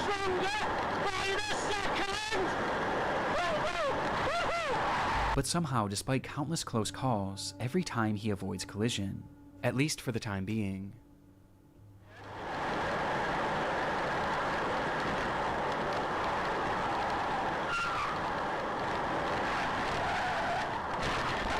Oh, there it is. Damn. In an instant, Gavin smashes the vehicle into a brick home at full speed, with the impact being devastating. And yet somehow, through the destruction, Gavin was not only still alive, but completely unharmed. What? And also completely unfazed. He pulled himself from the wreckage and immediately turned his attention to a woman driving nearby, and within moments he had forced his way into the vehicle, and was behind the wheel once again, What? continuing this deranged driving spree, until once again he crashed. And much like the initial My collision, man is a he GTA survived, protagonist. walking away What is unscathed happening before right now? turning his attention to another random home. In pursuit of stealing his third vehicle, he grabbed a nearby concrete slab and began to smash through the home's doors, bloodying his hand in the process, before eventually making entry. Inside were a mother and her 2 children, No. one of which was 5 years old, and the other wasn't even a year. Gavin approached the terrified family, yelling and demanding that the mother give up her car keys, telling her that he was Jesus and that, "Because I am Jesus, I will kill you if you don't give me the keys." And without hesitation, she did as he said. Good. Gavin then went to each member of the family, and with his injured hand, he drew crosses on their forehead Okay, out of his own alright. blood, before taking off with his third stolen car. Cool. Cool. That's completely fine. That's okay. Cool. Just leave them alone. Yeah. Once again, Gavin was driving manically, though this time he was even more reckless, crashing into a brick wall and then a cop car. Jeez, before setting his sights on a pedestrian. Turn the fucking wheel, dude. Oh my god, he's gonna hit a While speeding pedestrian. through a neighborhood, Gavin would see a man standing innocently near a bus stop, and for whatever reason, the sight of this man enraged him, causing Gavin to slam on the brakes and reverse the vehicle, stepping on the gas as hard as he could, and crashing directly into him, leaving him lying there with devastating injuries. Gavin quickly exited the vehicle and found the man lying motionless on the ground, prompting him to shout, "I've killed him. I've killed the devil." Minutes later, Gavin would crash yet another car into yet another home, though this time the police weren't far behind. Oh my gosh, we're gonna see this one. Oh, he didn't crash into the building. Oh, this is the cop's POV. I'm fucking stupid. Oh my life, what's going on, brother? So yeah, this dude is having a mental breakdown if you're just getting out of prison. And he's been crashing into all kinds of shit, doing crazy stuff.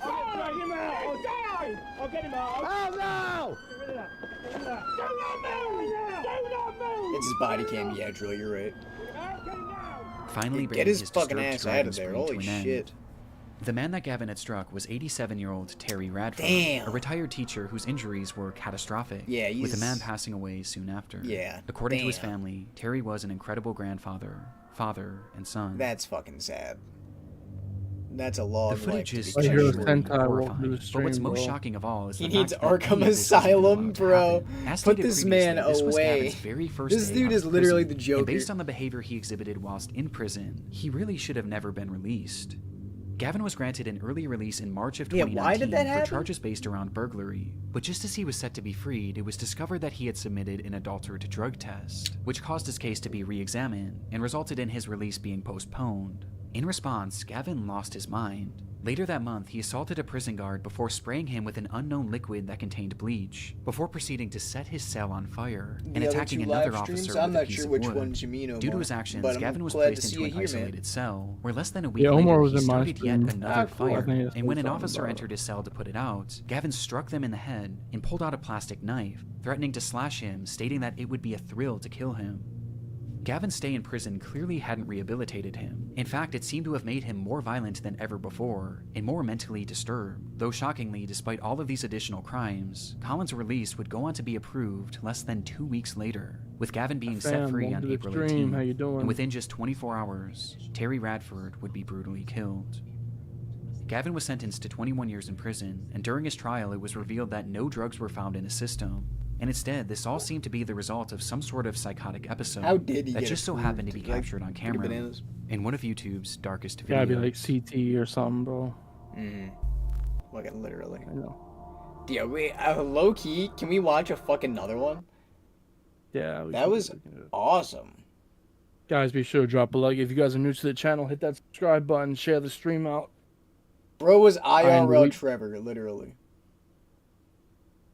I am the Weepster. I'm joined by my co-host, the cousin, the Schnozz. Yo. And if you enjoy this, we'll be doing more of them. Raz, thank you so much for the support, brother. If you like body cam vids, are all of these gonna tend to be about body cam vids? Cause no, you know they won't all be body cam vids. We had oh, I'm stupid. The Drill, you have some funny ones to suggest. I see. Gurf, what is going on, baby? I've been missing my baby Gurf. You know Gurf, what? what's going on, Brody? I know exactly who this dude is. This is that dude that got murdered, and they fucking got it all covered up, and they made it sound like a suicide, quote unquote, even though it still looks like a fucking murder. That really sucks. Man, this dude's story is so depressing. I really don't want to. Fuck it. Summertime is here, oh, hoagie fest. Fucking Here I Wawa. come. Yo, hoagie looks delicious. I can't even lie to say Wawa. Nah, for real. Gurf, what's going on, my boy? How you doing? It was 2:46 p.m. Oh, when the Ethan, ground you're still began here? to shake. Awesome. pizza roll. Told you I recommend nothing but peak. On God, bro. This is fucking sick. Oh, she's an For earthquake? residents of Anagawa, Japan, earthquakes were nothing new. But this one was different. Is this the one in 2012? Yo, I'd never seen like the earthquake footage from. It carried with it a violence that none of the locals had ever felt before, and by the time the shaking had stopped, everyone in the city seemed to be left in a momentary state of shock. Right.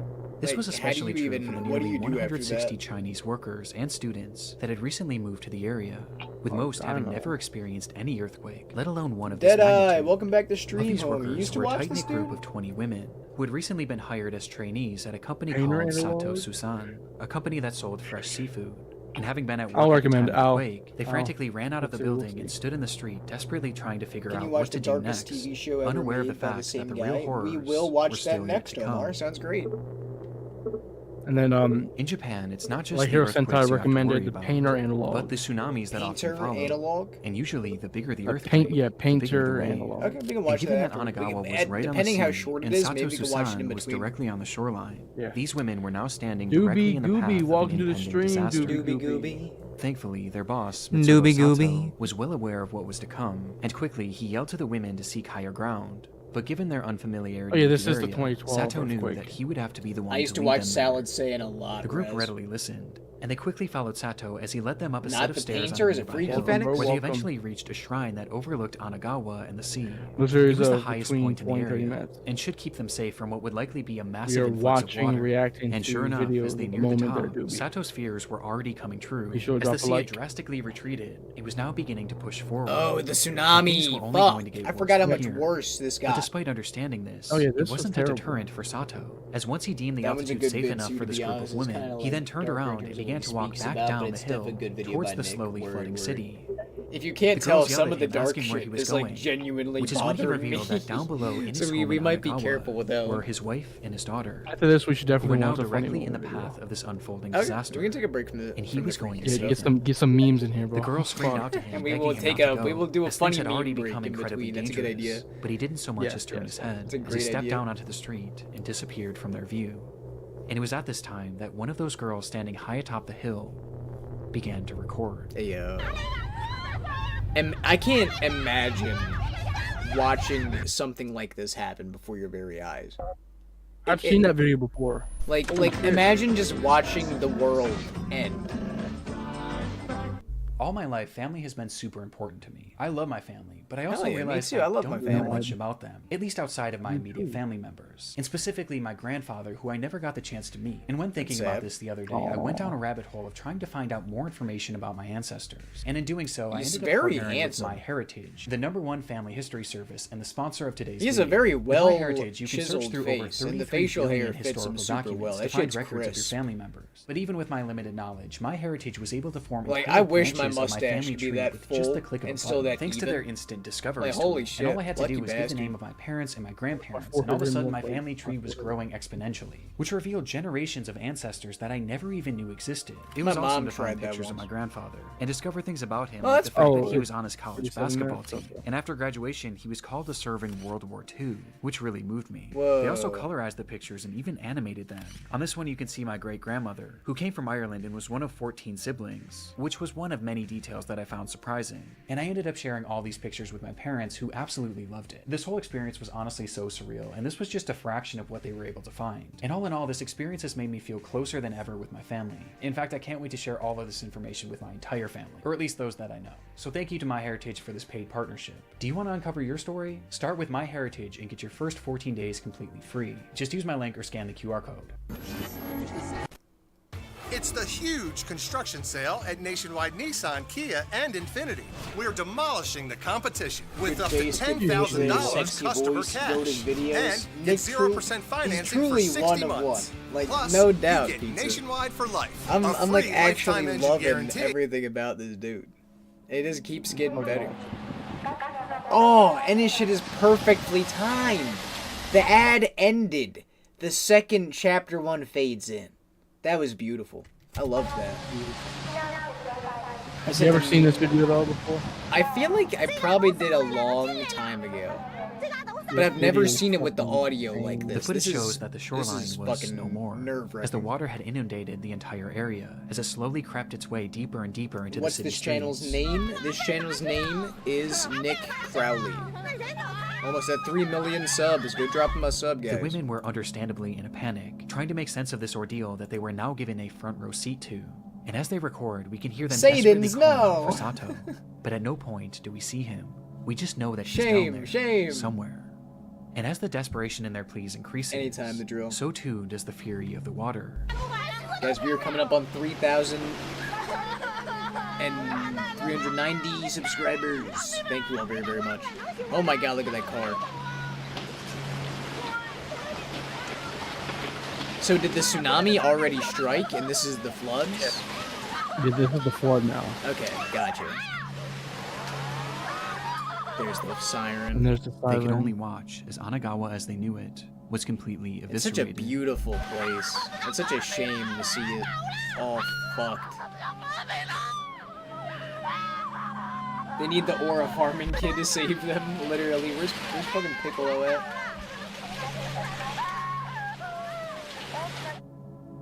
And by this point, they realized that there Rez. was now essentially no hope for Sato. It was at this time that the women realized that despite already being at a considerable height, it still might not be enough, and so they ran even higher up the hill, desperately trying to get out of the path of this water. Oh my gosh, did these women make it out okay? And as they did so, they noticed something down below. What?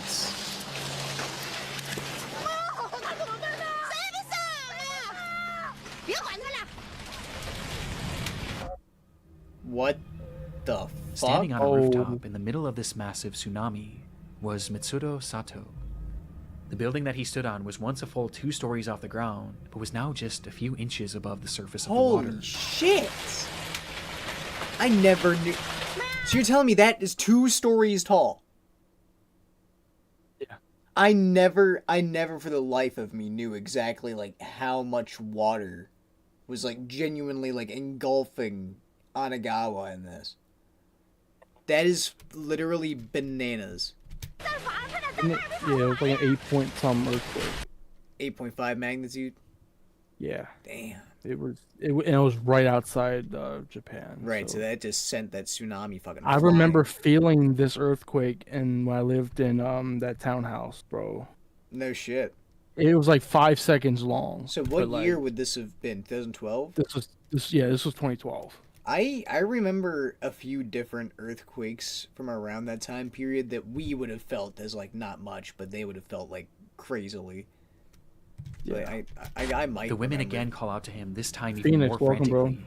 But at I'll this check that point, link out in a moment. It was no use. Is he like? And when the camera what is is- taken off Sato for just a his split deal? second, we can hear just from the women's reaction the exact moment that he swept away.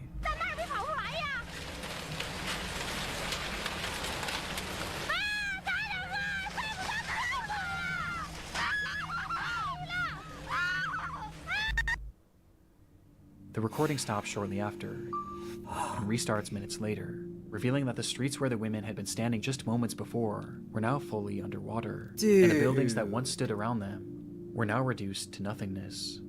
In front of them was a sea of death, and had Mitsudo Sato not led them up that hill, then all of these women would have certainly been a part of it.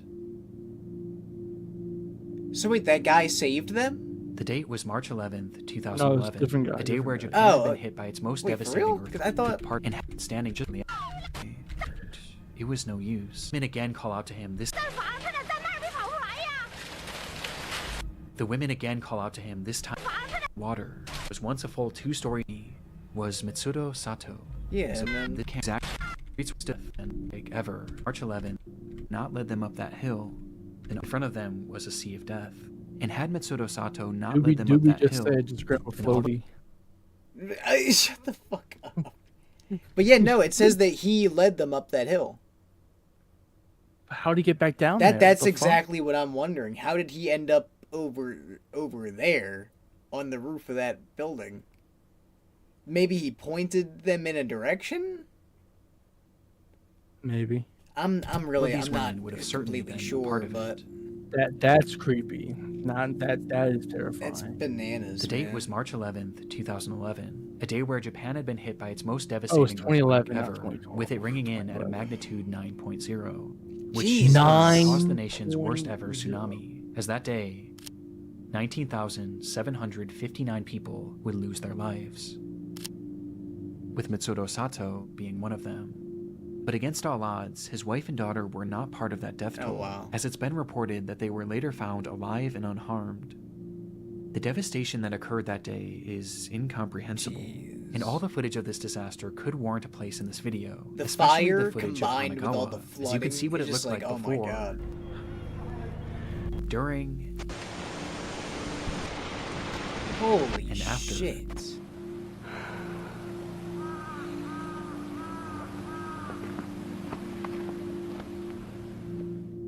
But what I found so interesting about this was all throughout this disaster were stories like Sato's, a man who risked his life to save 20 women that he hardly knew, and a man who gave his life trying to save his family, walking directly into the path of the worst natural disaster in modern Japanese history, all in an attempt to save the ones that he loved. And I honestly find it quite beautiful that afterwards, these women adamantly shared his story and made sure that the world forever remembered Mitsuro Sato as the hero that he was. And of those 160 Chinese migrants who worked in the area, it was later reported that not a single one of them perished, which speaks volumes about the people of Anagawa, who so readily put others' lives before their own. I never saw that one, Rez. We just said some Fire marshal is investigating a blaze in Georgetown. 2 people found dead inside the home, and so far it's not known how the fire started. man in the garage. Oh. What It was just past 5:30 a.m. on the 17th always of called the man February in the 2021, The when man in the residents of a small garage? neighborhood in Georgetown, Yeah. Ontario, were woken by the sound of sirens blaring. One man frantically grabbed his cell phone and rushed outside to record the unfolding scene, where he was met with a horrific sight. His neighbor's home was fully engulfed in flames. Damn. It must have happened quickly, as by the time rescue workers even arrived on the scene, there was already little hope of saving the house, or any of its occupants. It would take hours before that blaze was finally quelled, revealing the charred devastation inside, as firefighters would find the remains of 56-year-old Christina Rirak and 59-year-old Andrew Rirak within the home's garage. The cause of this fire was initially unknown, but quickly the situation was deemed suspicious when experts determined that the fire had started as a result of some sort of explosion that had happened within the garage where the couple's bodies were found. She bad. Okay, This was Omar. later confirmed by security footage obtained from a neighbor who lived across the street, capturing the moments when it suddenly ignited around 5:27 a.m. There was clearly something Guys, off thank with you for this almost case, 15 and things likes. only became more Appreciate you very, sinister very following much. the autopsies of Andrew and Christina, which revealed that they hadn't bowl of actually cereal. died in that fire, and instead, both of them had been stabbed to death, What? with Andrew also being badly beaten. This fire wasn't started to kill them, it was started to cover up their murder. And it did a good job of it too, as the scene was now left completely destroyed, with very little evidence being left behind. But there was something else investigators thought to check. That's security footage. The camera had been facing the garage where all of this carnage seemed to have happened, and so they thought maybe if they looked back far enough, it could at the very least show what had led up to this brutal attack. And so they rewound that footage, going back hours and hours, during all of which the garage had remained perfectly still, until they got all the way back to 6:42 of the day prior, February 16th.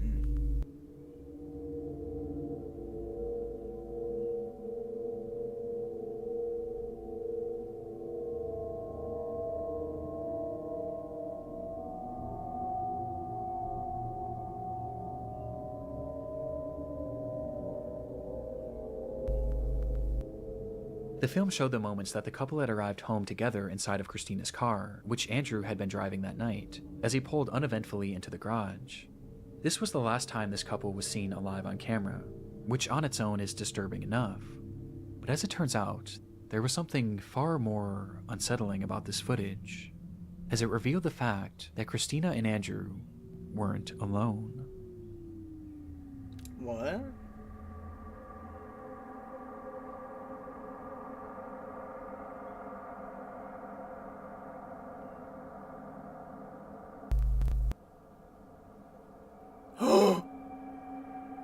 Oh. Yo.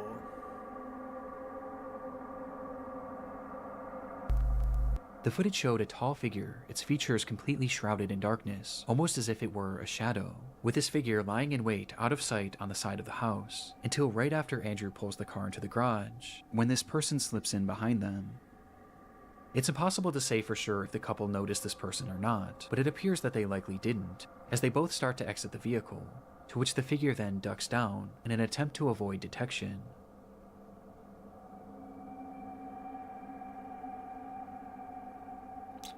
Until the garage door begins to slowly close. Either Christina or Andrew would make it out of that garage alive, as just seconds after this footage, they both would be brutally murdered by this unidentified person. What the fuck? The footage is terrifying and speaks to that innate fear in most of us, the fear of being followed, of being watched, and attacked in the moments where we least expect it. It's paranoia-inducing, and made even more off-putting by the fact that this clearly seemed to be premeditated. Whoever this was knew their schedule and had been waiting for them to arrive home, in a place where they knew they wouldn't be seen. But by this point, their motivation was as unknown as their identity. Following the discovery of this footage, bits and pieces were released to the press in order to get the public's help in identifying this unknown assailant. It represented a rare instance of a killer being clearly caught on camera right before committing a crime, but that's also what made this case so frustrating, as despite the video capturing this person, none of their features were discernible at all. Literally. Unsurprisingly, the footage didn't bring in any relevant leads, but it at the very least showed investigators that whoever this person was knew the couple, due to its obvious premeditation. Though when looking into both Andrew and Christina, it was clear that neither of them really had any enemies in their life, with the exception of one. Harrison Brown was a 27-year-old employee at a company called Rogue Transportations, of which Christina happened to be the vice president of operations, and during his time there, Harrison was known to be abrasive and combative, with Christina often having to be the one to reprimand him, leading to Harrison resenting her. It isn't clear how police were tipped off about this strained working relationship, but they had somehow grown suspicious enough of Harrison to pay his home a visit, and what they found inside showed that this resentment he had towards Christina had actually morphed into a twisted obsession. Inside, police found satellite images of the Rerack's home, along with the software on the man's computer and cell phone that showed that on the 12th of February, he had secretly attached a tracking device to Christina's car, and he had been tracking her movements for days, which is precisely how he knew when she would be arriving home. And as if this revelation wasn't damning enough, they would also find a broken knife in his garage that contained trace amounts of Christina's blood. Yeah. It was obvious what Harrison had done, and when confronted with this evidence, there was nothing more he could say other than the truth. So he admitted he had grown a hatred for Christina because of the way that she had treated him at work, and he decided that he needed to get his revenge. That's when he purchased this tracking device and began obsessing over her movements, studying them before finding the perfect time and place to strike. And on February 16th, he waited outside the Rerack's home and snuck into their garage before attacking and killing them both. After the assault, Harrison would leave the home, where he began to grow paranoid about being caught, and so he returned to the house the very next morning to start that fire, with the hopes being that the blaze would cover up his tracks. Though thankfully, this didn't work, and after pleading guilty to 2 counts of first-degree murder and 1 count of arson, Harrison Brown would be sentenced to life in prison. Yeah, fuck that piece of EasyCater shit. is the nationwide tech platform Literally, for ordering what a food for your loser. workplace. Find your favorite So, local Gurf, restaurants, place your recap. order, A guy was and getting provide your team reprimanded with the at work resources they need. by Like a woman. Well, okay, first of all, you get clear footage of someone sneaking into this couple's garage. They're pulling home from, like, being out doing something together. And you see a shadowy figure walk into the garage, and that's the end. You don't know what happened. It was terrible. Oh my gosh. And then turns out this guy was getting reprimanded at work a lot by this poor woman in the car. He decided he was going to put a tracking device on her car, study her schedule, and use it to sneak into her house at the perfect time to murder her and her husband.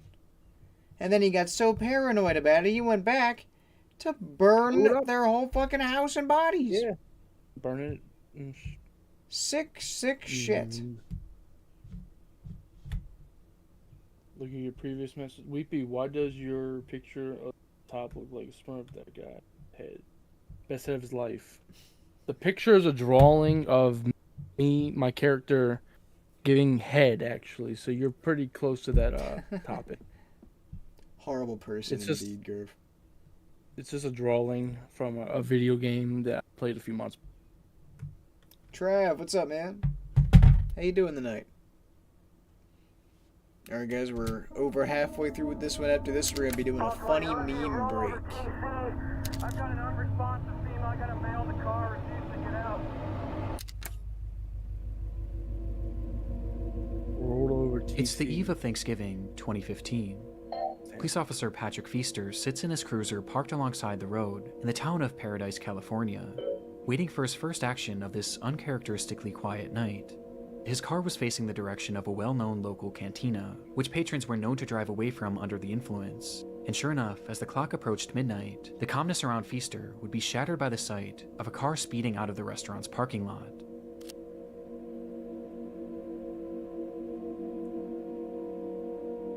Whoa, that was freaky looking. The car went unseen by Feaster's dashcam, but not by Feaster himself, as he took off, doing his best to catch up with the car that was now speeding down the road, and within a few seconds, he does. As the car slowly comes into frame for the first time, inside that vehicle was 26-year-old Andrew Thomas and his ex-wife, 23-year-old Darian Aaron. Andrew had been drinking heavily that night and was well over the legal limit, with his driving showing as much as he failed to pull over once Feaster approached him, resulting in a police chase that would only end up lasting just a few seconds. Oh, shit. All 20, you roll over TC, Pearson, just east of Black Olive. Copy, roll over TC, east of Black Olive. As Andrew would drive his car directly into a median, causing the SUV to flip over violently before coming to a halt on its side. In that instant, Darian was ejected from the vehicle, being thrown straight through the windshield and landing onto the asphalt, where, despite still being alive, her injuries were likely unsurvivable. Oh. But Andrew, on the other hand, was still inside the vehicle, and he seemed to have been left relatively unharmed. As perhaps being boosted by adrenaline, he quickly tried to crawl his way out of the car in a desperate attempt to check on Darian, with Officer Feaster's dashcam capturing the entire ordeal. Though just as Andrew attempted to do so, we see Feaster step into the frame, where he suddenly draws his gun, and without saying a single word, fires 2 shots at Andrew, with one of the bullets appearing to strike him, causing his body to go limp as he falls back into the car. It happened in a literal instant, so fast that it's clear Feaster had most likely accidentally discharged his weapon, as there was no attempt at communication before the shot was fired, with Andrew clearly posing no risk to him, as both of his hands were being used to hoist himself up.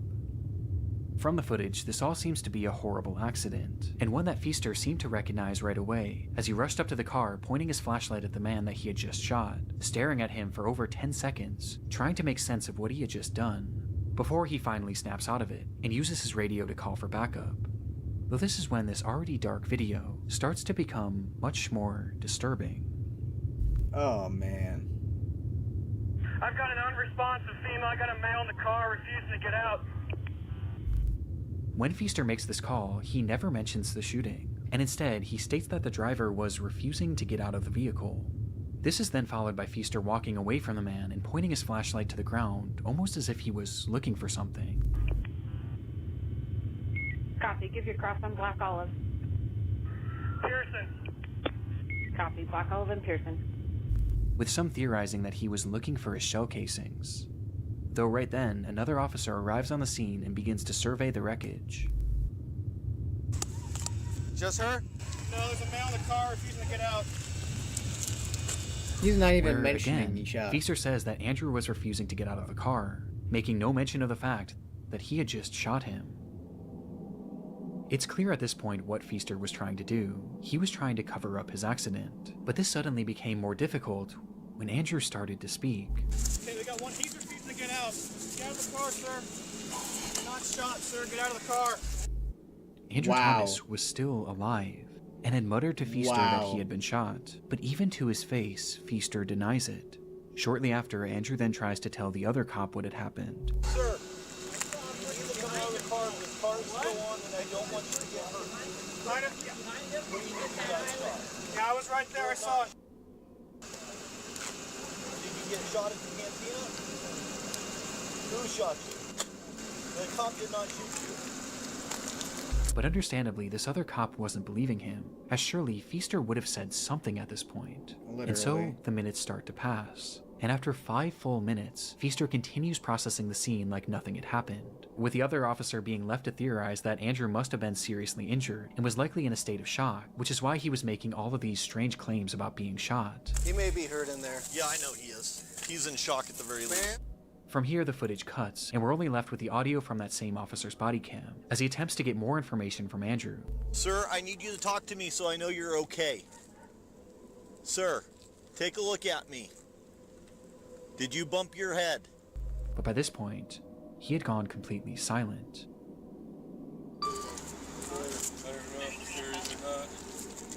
10 minutes later, the footage then cuts back on, this time to Thank another God officer's we have body cam, cameras, which shows yeah. that an ambulance had now finally arrived on the scene, with medics first directing their attention to Darian, He who was did in die. the worst shape, as she would tragically be pronounced dead shortly after. That poor But despite all fucking of these girl. first responders on the scene, Fuck this drunk none of them driving had asshole, any idea but that the it's man inside crazy that he got vehicle shot had like just that. been shot, and shot by one of their colleagues. And in these moments, Andrew was slowly losing his life as each minute passed. Oh, man. It would take 11 full minutes before Feaster finally confessed. Sir, you hold this scene, Manny, with me. We're going over to the cantina to find out if this guy...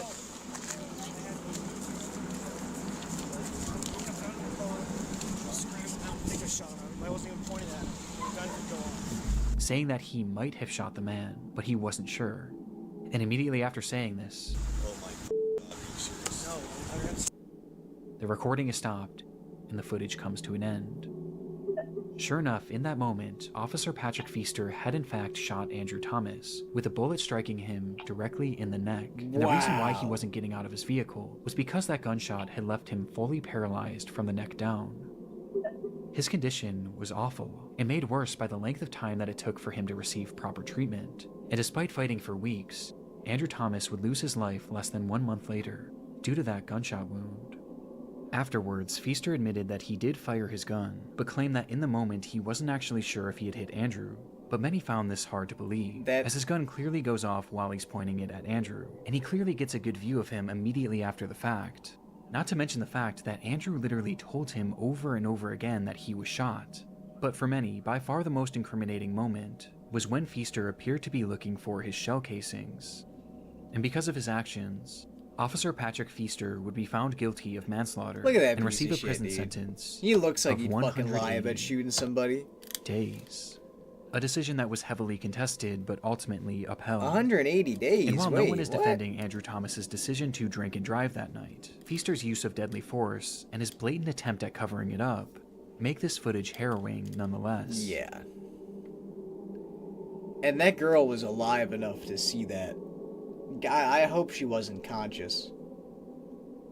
That's fucking ridiculous. You know when you get distracted by a fluffy little dog rocking the same necklace as you? Then suddenly, you've overdrafted. With Cash App, you're good. Thank you Get so free much, overdraft Rez. I coverage when appreciate direct you. deposit And at you know, least fuck that $300 piece of each shit month. cop. Do you know what eating cabbage can do to your heart? Cabbage is a cruciferous vegetable that Fucking resembles disgusting. lettuce and can be red, purple. Do this for real, bro. I don't got no problem with giving back, man. I'm the only one out here with a show that's actually giving back, you feel me? And I got proof to show it. It's May 2013. 23-year-old Quamaine Wilson arrives at his local Didn't bank send in your Chicago, messages. Illinois, to deposit $20,000 cash, which he planned on giving out to groups of his most adoring fans. Man, about to go get this $1,000 out for the when did you fans, send it, man. Rez? Really, I'm gonna take out 20,000, man. Just to show people, you feel me? I'm on a whole different level with this.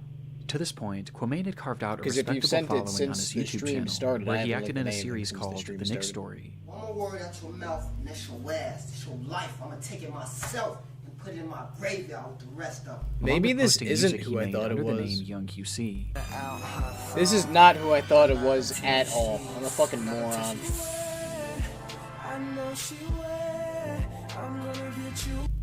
Based on his viewership alone, his success was apparent, and he wasn't shy about Raz, I showing said off when, the wealth not that where, he bro. claimed to But have if it was accrued as a after the result stream of it, started, I posting don't photos and check videos stuff of during the himself stream. flaunting large amounts of cash across his social media pages. But this video was by far his most boastful yet, as he would take that $20,000 and throw it into the air for all of his fans to fight over. Yeah.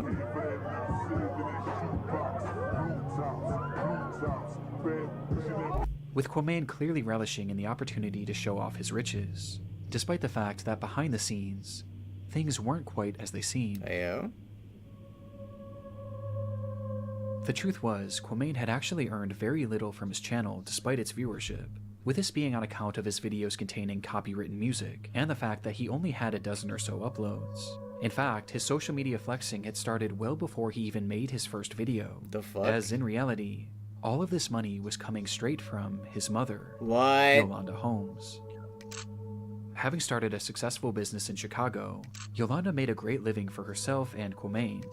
And being her only son, Quamain was given just about anything he could have asked for. She would buy him designer clothes, jewelry, and even the Mustang seen in this video. But for Quamain, it never seemed to be enough.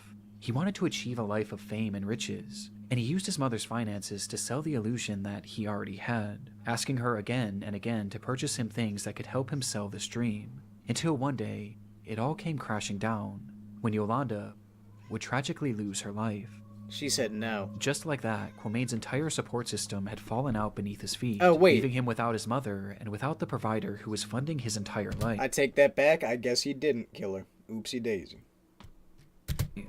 But strangely, this didn't seem to stop his lavish online presence. In fact, his spending only seemed to increase after this. Hold that thought, I might have been right. As this footage of him giving away money to fans actually took place after the death of his mother, which became extremely off-putting for law enforcement, as Yolanda hadn't simply passed away, and instead, she had been brutally murdered. God fucking damn it! You called it. Unfortunately.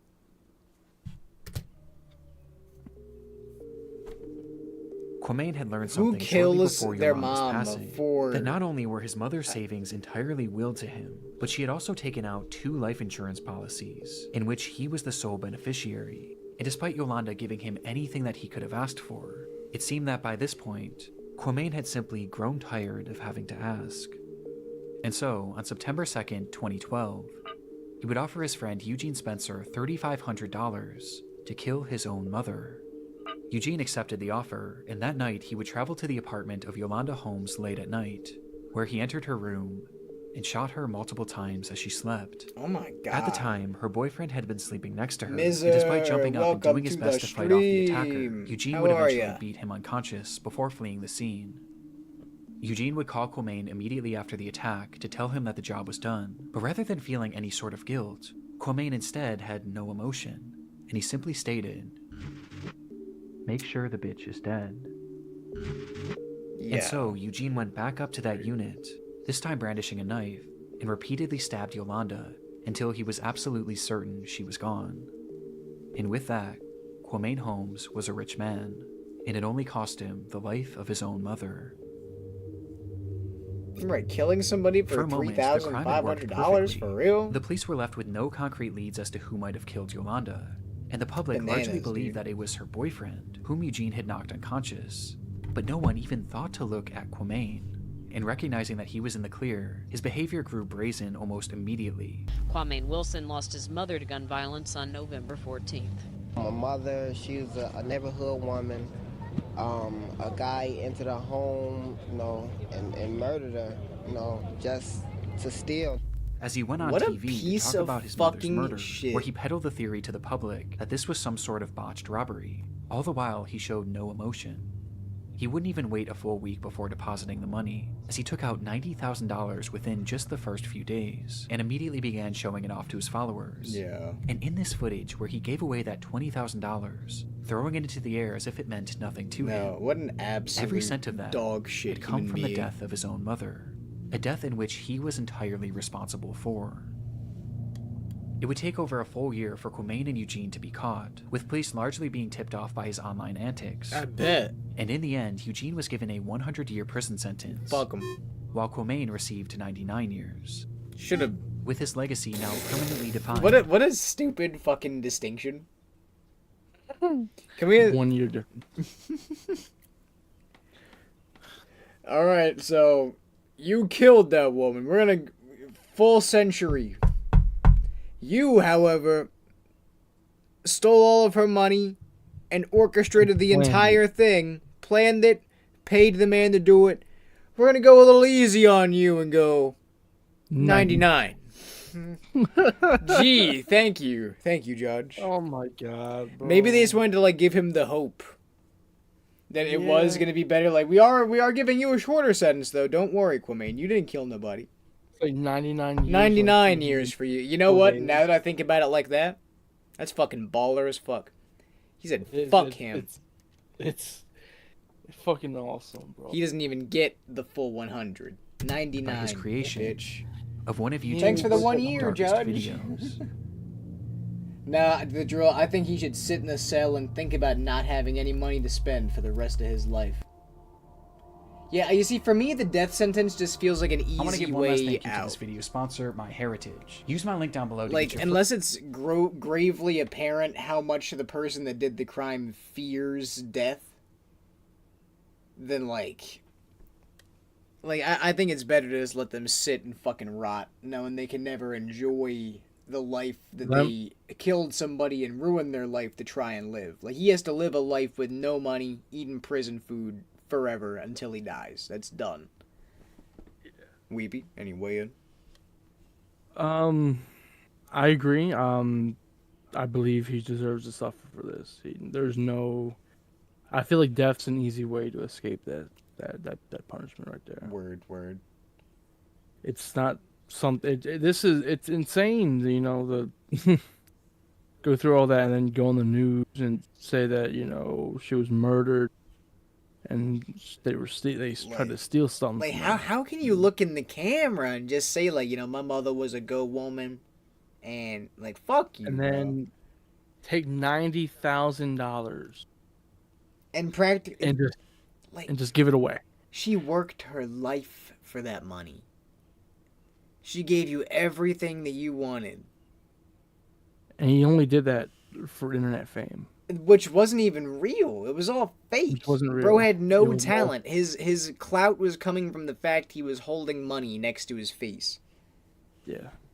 Like, fucking... Ugh, I don't even know, man. This is straight disgust. Disgust. Watch Darkest Kids TV shows ever made. So, Omar, we're going to watch that, but first, we have a couple different things to check out. We had a suggestion for... Was it Painter Analog? Painter Analog, yeah. We're going to go ahead and do Painter Analog, depending how long it is, followed by a meme break. Then we can take a look at Darkest Kids TV show ever made. We might skim that a bit. Alex Bale made a new theory video. Did you catch that, Weepy? What? Alex Bale made a new theory video. I just said that. What's it on? Oh. I will watch that. That will be the nail in the coffin. The Painter. Ooh, they're all like 2 minutes apiece. Cool. Fuck yeah. I want to find and kill the people who murdered my wife. The Amateur is now streaming What is this? on Hulu and Hulu on Disney+. That's the guy who played Freddie Mercury. Yeah, we have Rami Malek killing people. No matter how Oh, much it's that guy. You're just Yeah, he's in the Matrix. Yeah, Morbius. Yeah. Are you done? No. Hey, John Bernthal! Look at this. We got everybody in here. He's telling us Tom Cruise The woman. Amateur. Now streaming on Hulu and Hulu on Disney+. The Amateur. Step into Hojo, Seem where the pretty whole family is professional, welcome, eh? where the rooms are vibrant and modern. Free. That's a big bed. Whoa. Warning: the following footage may be disturbing to some audiences. It's freaky. Viewer discretion is advised.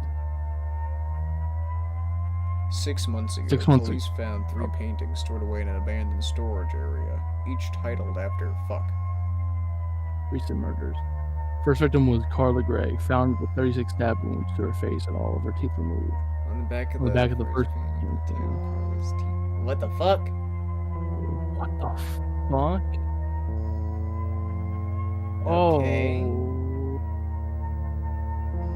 Don't tell me they used the real teeth in the painting. I don't know. Was Jackie Graham found drowned with 27 stab wounds in the Perineum. She was alive?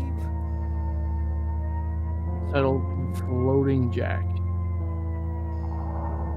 Oh my god. What is this one? I don't get this one.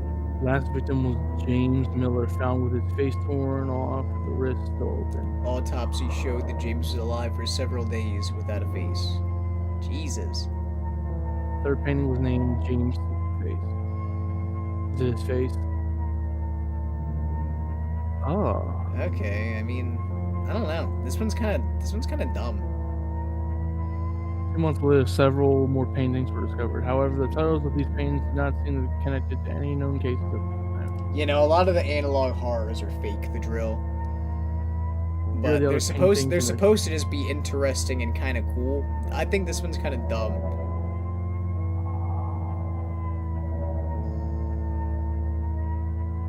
Ooh. After going public with his case and sharing the paintings, they hope saving anyone that may be depicted. Police received their 3 photos in the mail. Well, Omar, you Victims. can be alive without a face. It'd be an extremely painful thing.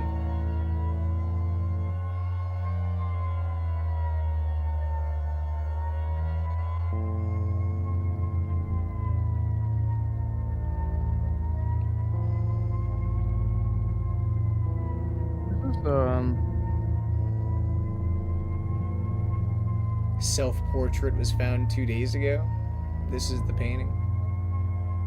You see, this was really fucking stupid. Yeah. Phoenix, were you saying not to watch this one because it's dumb? Because you're right. I get a jump scare, right? Oh, was there one? Is there a jump scare? No. No. There was nothing worth it. That was just creepy paintings. Urban Paintings were Spook creepy. is the name of the channel this came from. Yeah, I don't know. Like, some of the analog horror stuff I think is really cool. Other stuff is just, like, very lackluster. I feel like it was made in, like, a MS Paint clip art. Yeah. Phoenix, it gets worse the more... Oh, so as you watch more, it gets consecutively more, like, worse. I don't know. I just don't find it particularly drawing me in. There have been a lot better ones, I feel like. Whoa! Alright, let's go ahead and catch... What the fuck? Gay Italian pregnant? Yo, I didn't know there was a bunch of lore behind pregnant gay Luigi.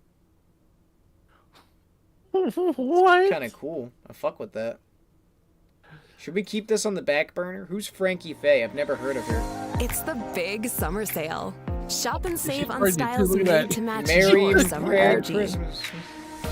The ad is a pregnant woman. We're about to watch a pregnant gay woman. It's a strange time to be named Luigi, especially if you're fat, gay, and dating your brother. Since the dawn of the internet, Luigi, unlike Mario, has consistently been the target of the weirdest fetish art ever made. I love the Luigi's Whether he's Mansion in the 9 months background. You hear pregnant, that? inflated, or passionately making out with his own brother, Luigi fan art is so bizarre Hell that yeah. pundits have even accused it fucking of hot. attacking family values. But how did politicians find Yo, out look at the about twerking Super Luigi in Mario the back. incest in the first place? Why is DeviantArt obsessed with corrupting Luigi Oh my specifically? God, I and don't like how is Luigi. his downfall linked to the bet housing Nintendo crisis loves of when fans do 2008? This is the unbelievable sequence of events that got Luigi pregnant.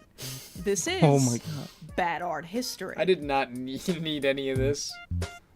No. Dude, this is what I call an intro. Like most right here. things gay and weird, our story begins in the 90s with a company called Dick City Animation. Oh?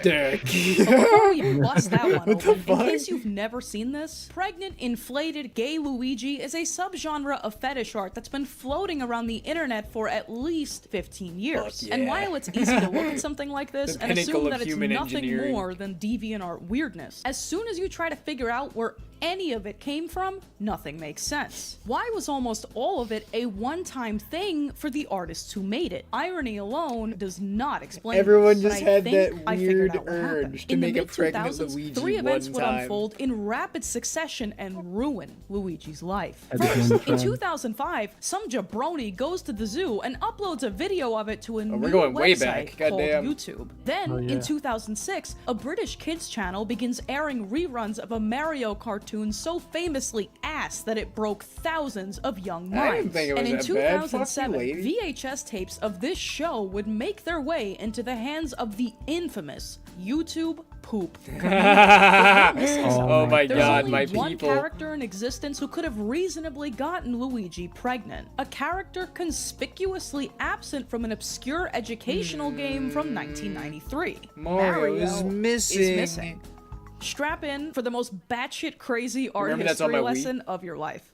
Yeah. You tired or something? No.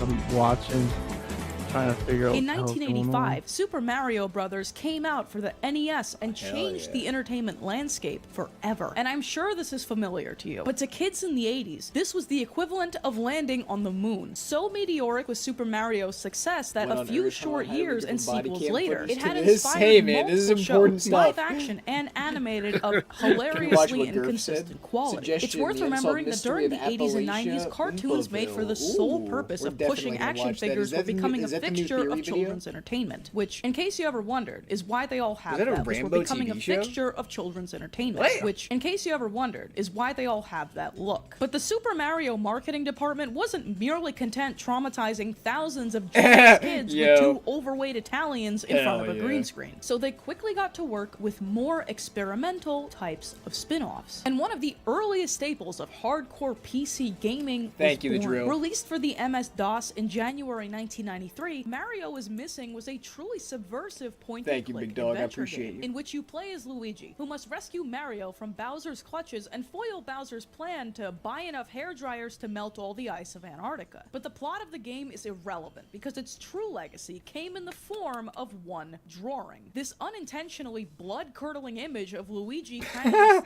Ouija. standing there and making a terrifying face. And this was the beginning of the end for Luigi fan art, for reasons you'll understand very shortly. The next summer, following the smash hit of Mario is Missing, a game would come out for the now infamous CDI console extension. A game so absolutely ass, with cutscenes so poorly acted and animated that the development team was firing staff halfway through production for making assets that were simply too ugly. The resulting monstrosity, Hotel Mario, became a cult classic for how visually offensive it was that it would come back into the fold 14 years later in the form of YouTube poops. Ah, yes. And if you don't know what a YouTube poop is, you were way too young to be watching this. Get You off my missed channel. out. You But missed before we out. get there, Mhm. you You may just be missed asking your yourself, mark. Frankie, this is all very educational. But at what point does Luigi get pregnant? No, on God, I'm In waiting for the addition to plot growing development. collection of janky Luigi images generated by these games was a spin-off TV series called Super Mario World, produced Oh, by shit. a now shuttered studio called The Incredible World of Dick. Pause.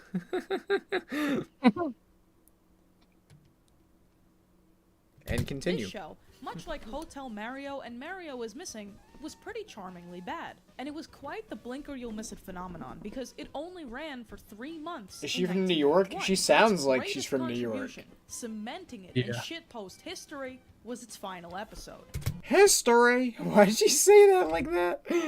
Contribution, cementing it in shitpost history, was History. History. Is that how New York people say it?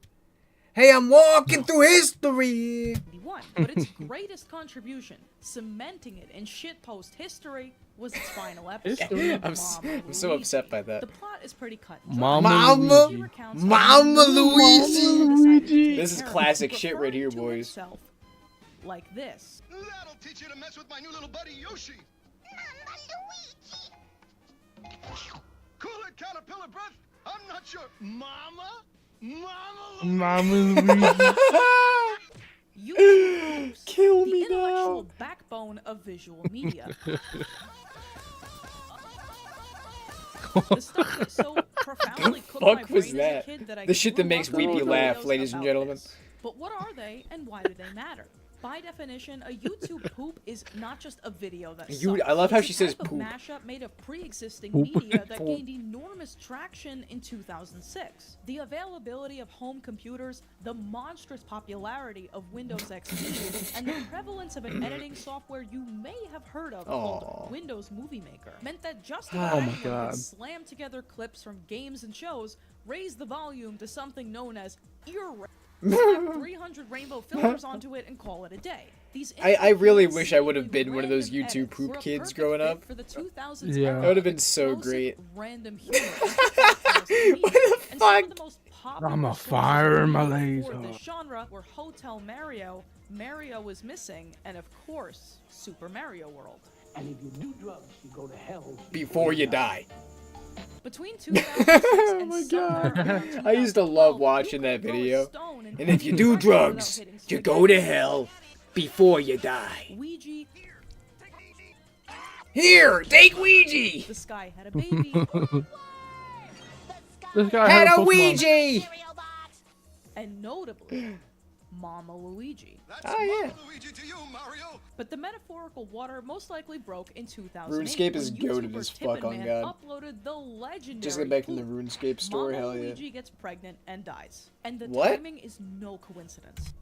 Mama Luigi gets pregnant and dies. And the timing is no coincidence. Smack in the middle of the YouTube poop golden age, in 2009, this Luigi pregnancy fan art was gifted to the world. Created by DeviantArt Mpreg furry fetish artist Big Wolf, which is a sentence I defy you to tell me has existed before this. This palette swap I'm sorry, what Luigi was his tagline again? Let me hear that. created by DeviantArt Mpreg furry fetish artist Big Wolf, Mpreg. which is a sentence I defy So, you, let's Mpreg see. Furry pregnancy fan art was gifted to the So, world. let's run this down. Created by DeviantArt Mpreg So DeviantArt, Impreg, furry fetish artist furry fetish artist. Okay, so let's see. We got DeviantArt, impregnation fetish, furry fetish.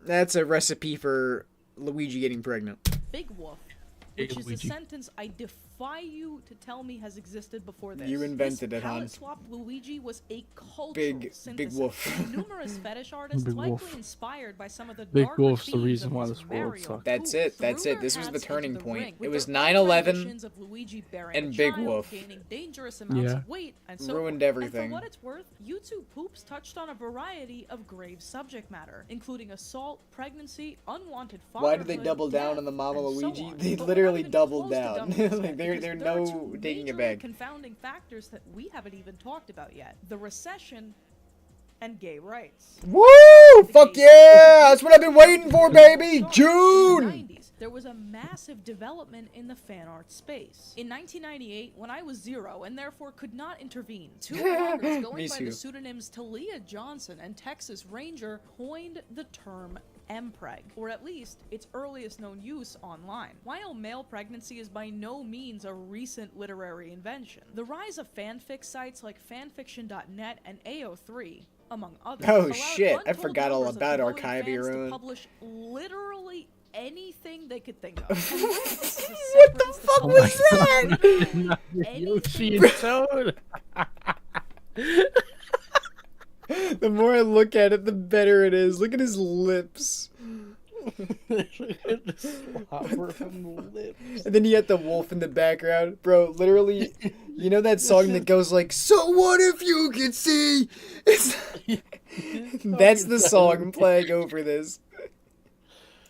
they could think of. And while this is a separate, larger phenomenon of its The own, spit on his slow but cheeks. unstoppable Oh. tide of anime and manga in the English Ooh, speaking anime and world manga. coincided perfectly with fangirl Fuck antics. yeah. And before long, by the mid-2000s, otaku culture was in full swing. Yep. Anime and video game fans of all kinds wrote fanfics about I love those animations. Oh my gosh. Out, getting pregnant, being forced to shower together at Sonic Fighting Academy. Forced? I don't know about that. Pregnant dudes, in fact, are such a staple of fangirl culture. Was it Sanji? Pregnant dudes, in fact, are such a What the fuck is Sanji doing there? There's an entire genre of alternate universe fiction called the Omegaverse. The crux of it is like there's guys and gals who desperately need to get pregnant, and then there's like these other guys and they get those guys pregnant. Yeah. Anyway, it's a hierarchy. I know it sounds crazy, but they literally did this in Fairly Odd Parents. They had an hour-long special where Cosmo gets pregnant and gives birth to a baby. Yo, I forgot that was just in our culture.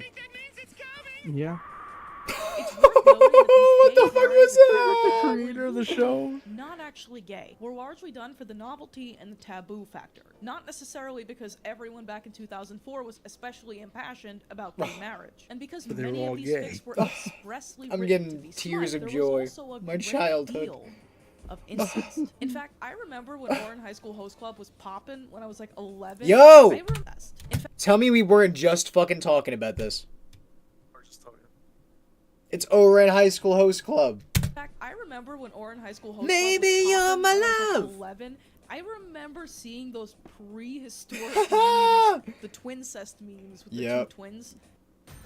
Oh my god, the twincest yaoi actually goes so deep because I had a ex-girlfriend in middle school, and she was literally like obsessed with like yaoi and twincest and all that weird shit. And you know what? I will forever look back at that relationship as one of the worst decisions of my life. Let's keep watching. Does anybody remember what that is? Shipping siblings together because it was le smexy yaoi was relatively popular. What's in the middle of her eyes? What is in the middle of What is that? I'm just noticing that. What is that? It's like the number 9 is in between in her irises. Does she have contacts in? That's what I'm... And those Super Oh, Mario wait, you know what? You know what? I'm fucking stupid. I think it's a ring light. It might be a ring light. I think I'm getting fucked with or something. What did I just skip to? Look, it's Mario. Gay pregnant Luigi. So long, gay Bowser. And there's Princess Peach.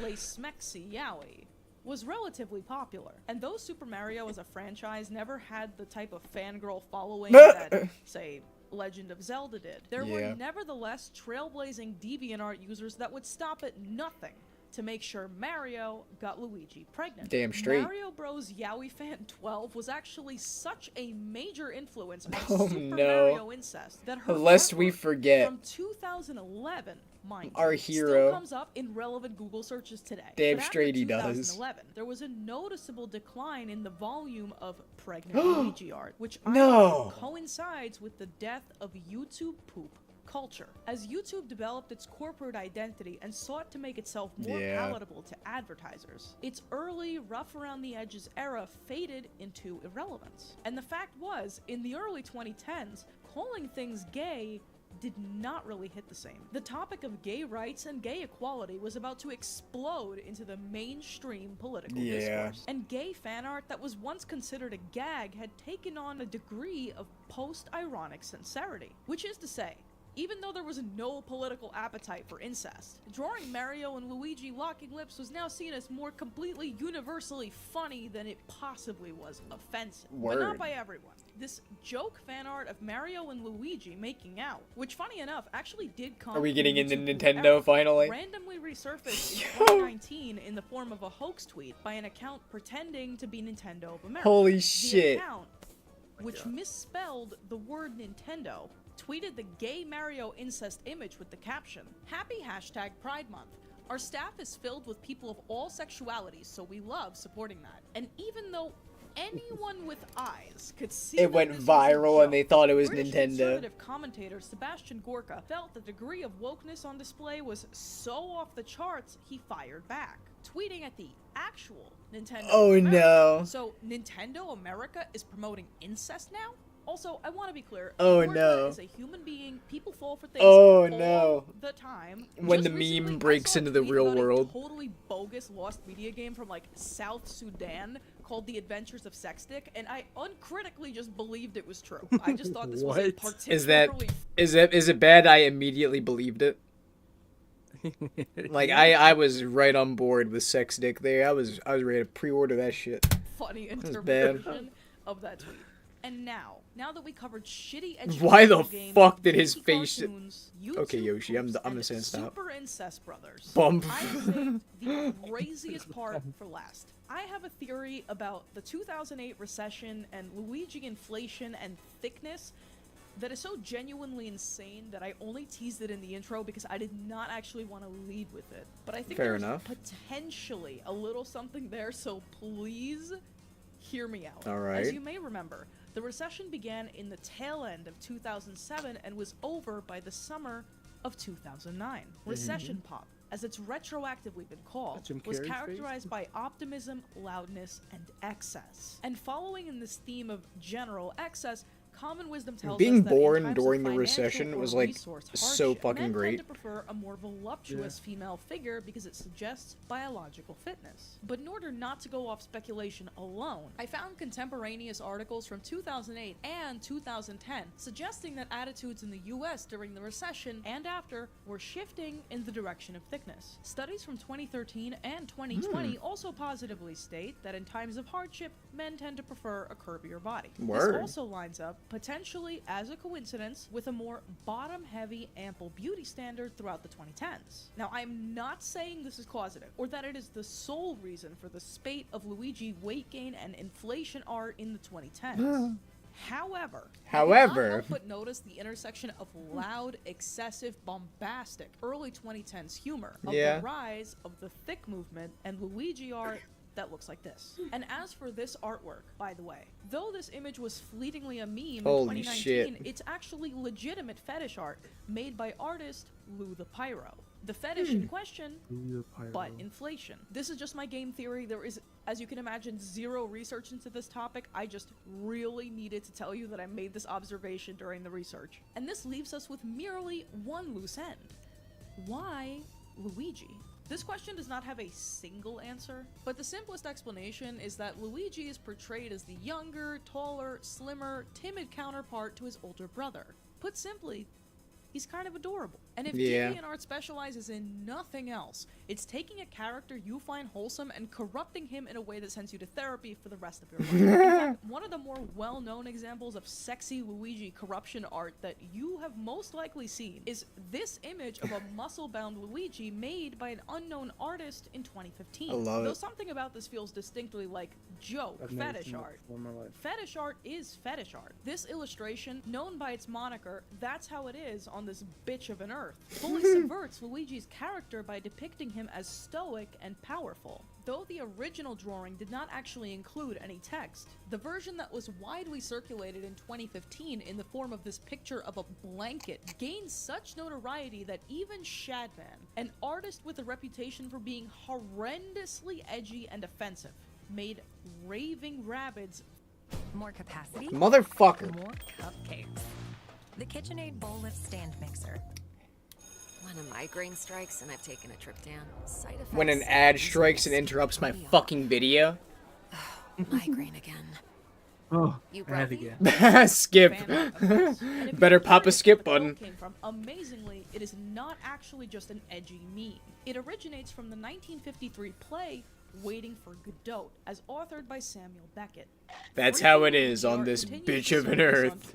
Luigi 2012. Suspects. But it seems that his intense affair with inflation and the miracle of life is over, at least for now. Heyo. YouTube poops are still being made, but they are nowhere near the cultural force that they used to be. And this doesn't really Unfortunately, have to do with the video, but I we're need all you to in know a that while fucking working on the meme Luigi recession video, right now. I was incapacitated for a week with back pain. Luigi and back pain. I genuinely could not come up with more insane timing for a joke if I tried. Because that's how it is on this bitch of an earth. This has been Bad Art History.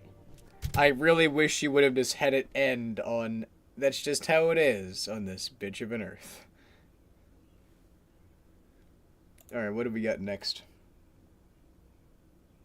Meme thing now. Does that count as our meme break, Weepy? Or I mean, did you have something else in mind?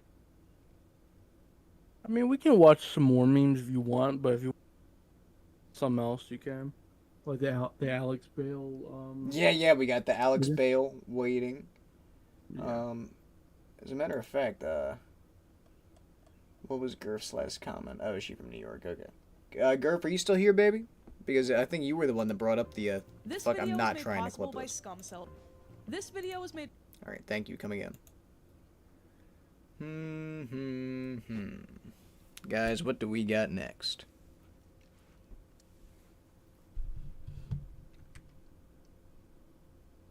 Ooh, actually, while it's still on my brain, I want to show you the Mortal Kombat 2 trailer.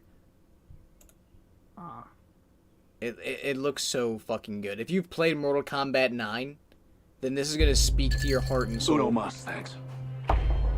You're Johnny Cage. I loved Citizen Cage when I was a kid.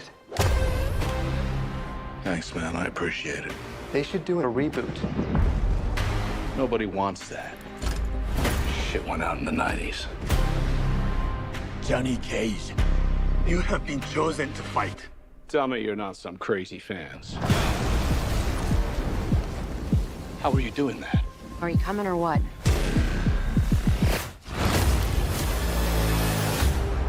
I cannot wait to see this shit, dog. Where the hell am I?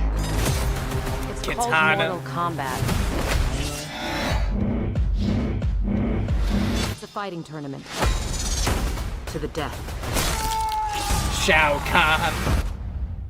Fuck that. This is a war for the fate of your world. You dickheads in or what? Jade. I'm not some champion. I don't have transformer arms. Or shoot lightning bolts. This shit's got nothing to do with me. I'm an actor. I find you annoying. Not the face. Baraka's mouth looked weird as fuck there. You right about that, Raz. He looks kind of strange. There's a war going on outside. You can run, but you can't hide forever, ever. It looks good as fuck. It's time. Like what? To become the hero you were meant to be. All right, you big ugly fuck. It's showtime. Woo! But here it comes. Get ready, bitches. Get over here! Oh! Only the strong survive.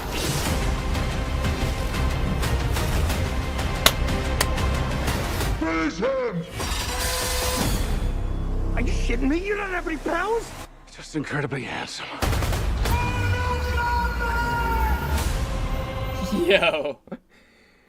Everything about that is so tight.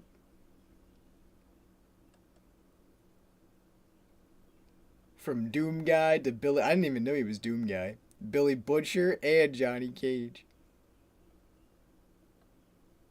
Fucking A. I love Carl Urban. That's fucking awesome.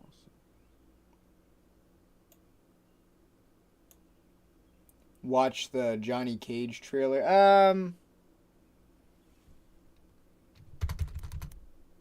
didn't realize it was two separate trailers. We might check that one out later. I just wanted to show that one to Weepy real quick. Why the hell is Chris Chan popping up? There's something new with that? No? Okay. You want to watch the hour-and-a-half long explanation of the Sonichu universe? No? Okay. I thought you would want to.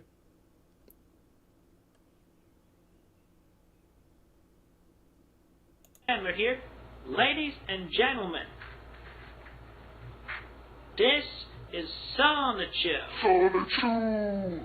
He may look a little different than he does in my comics, but he... I think I've seen enough.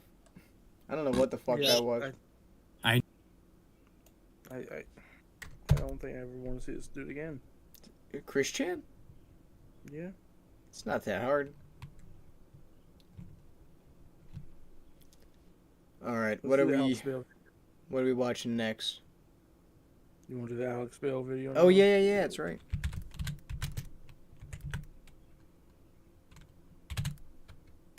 I know. I didn't mean to put SpongeBob. The video you suggested, Gerp, that was the Alex Bale video, right? Or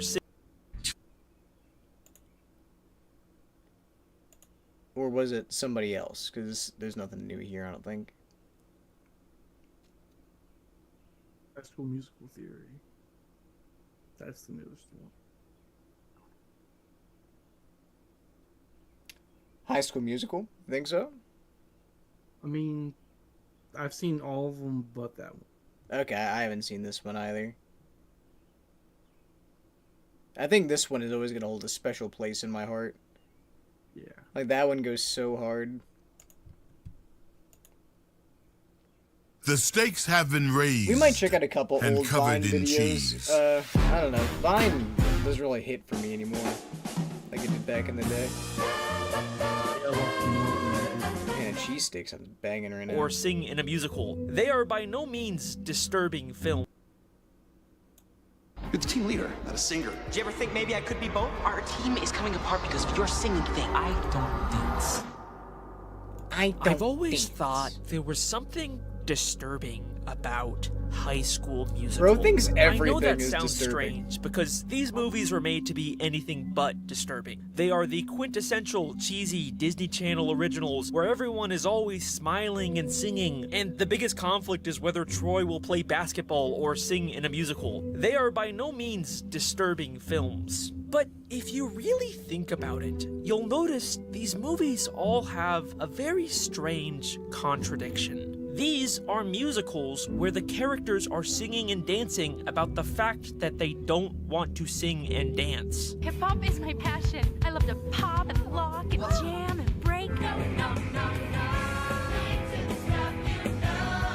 There are scenes where Chad tells Troy he shouldn't sing, immediately followed by Chad suddenly breaking into a giant choreographed song and dance. So, dude, you know that school musical thing? Is it true you get extra credit just for auditioning? Who cares? You ever think LeBron James and Shaquille O'Neal auditioned for their school musical? I gotta get my head in the game.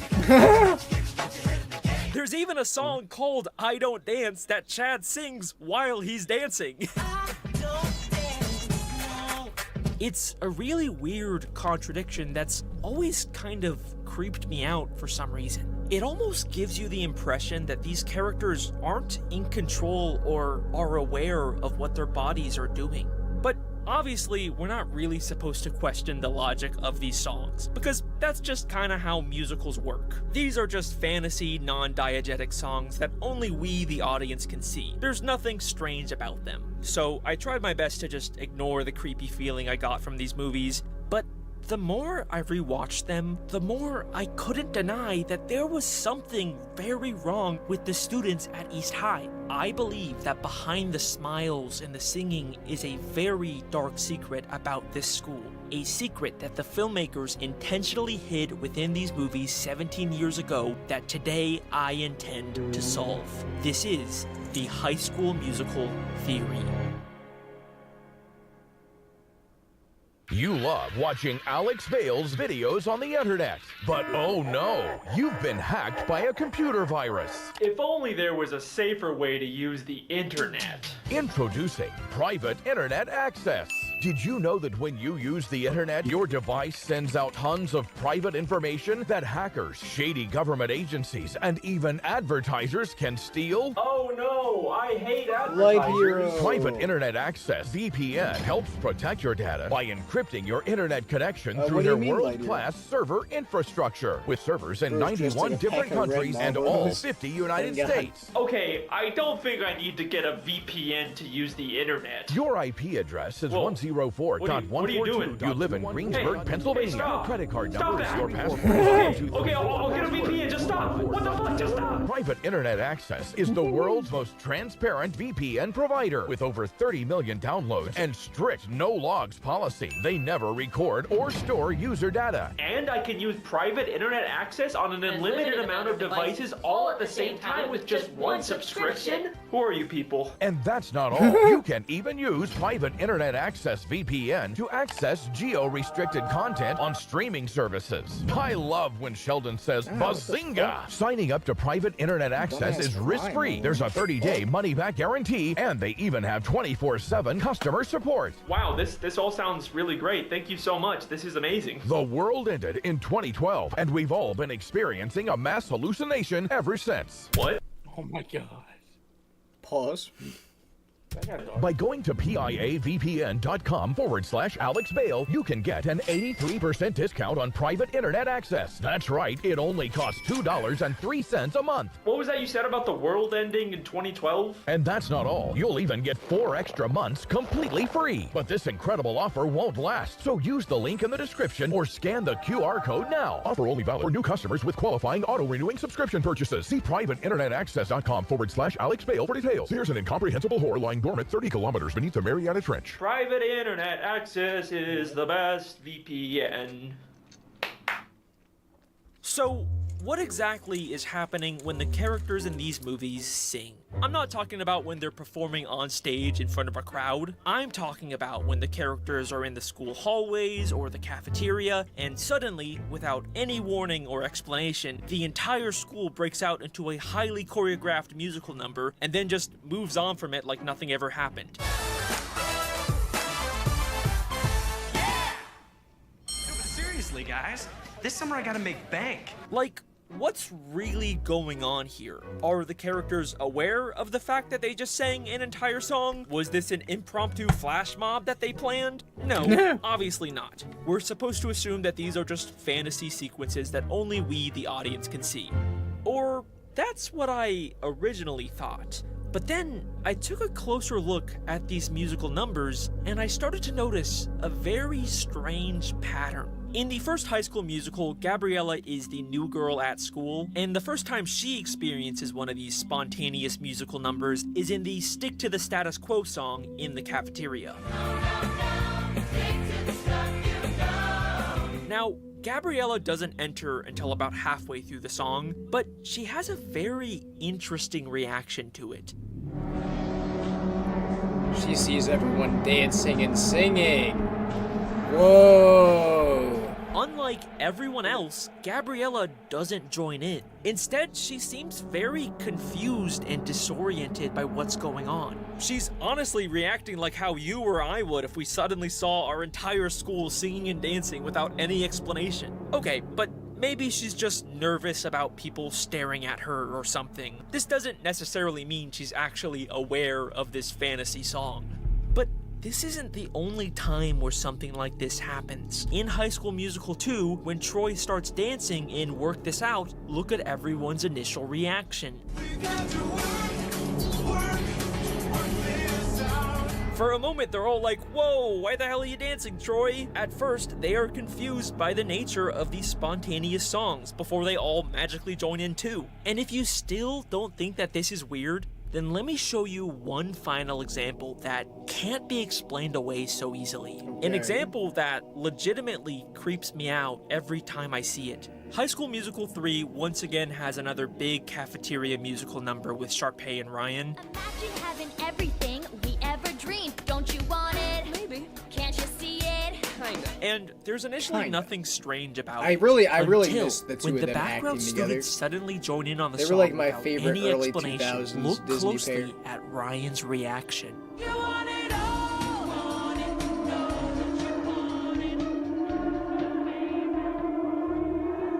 It's very easy to miss with Sharpay in front of him, but Ryan is clearly extremely confused by the other students suddenly dancing around him. Unlike the other examples, there is no other possible explanation here. In this moment, Ryan is 100% aware of the fact that he is experiencing an unexplainable, spontaneous musical scene, and he looks deeply disturbed by this. This is a very intentional choice by the filmmakers. They are directly telling us that we should be questioning the logic of these musical scenes, which has some pretty disturbing implications about this world. Now, eventually Ryan does get pulled into the song like everyone else, but look at what happens after the song ends and we come back to reality. So, Light Hero, you're overthinking it a little bit. It's ours, right? They're not talking about the awkwardness of the Both actors. still The posing actor and was out of supposed breath. to be Like, they acting didn't actually confused. sing that entire song. It wasn't just The something actor's that they not doing imagined. anything But they're not supposed also, to be doing. look at Ryan's face. This person's reading into their way of acting. Like, right now he's acting He is confused. once again That's not very him being a bad confused actor. about what just happened. He's before reading into moving him on like acting everything's as a normal. confused We are character. consistently being shown that these big spontaneous musical numbers are actually happening, but it isn't something that the characters are choosing to do. It's like something is taking over their bodies and forcing them to sing and dance, but they only get these rare little moments of awareness and utter terror about what's going on before they're forced to forget about it and move on like nothing ever happened. That's why these movies feel so disturbing to me, and this only gets stranger when we take a look at what happens when characters leave East High. This is Buick, now. Buick, exceptional by design. Get 0.9. Sharpay has always been in the spotlight. But to follow her dream, she'll take on her toughest role yet.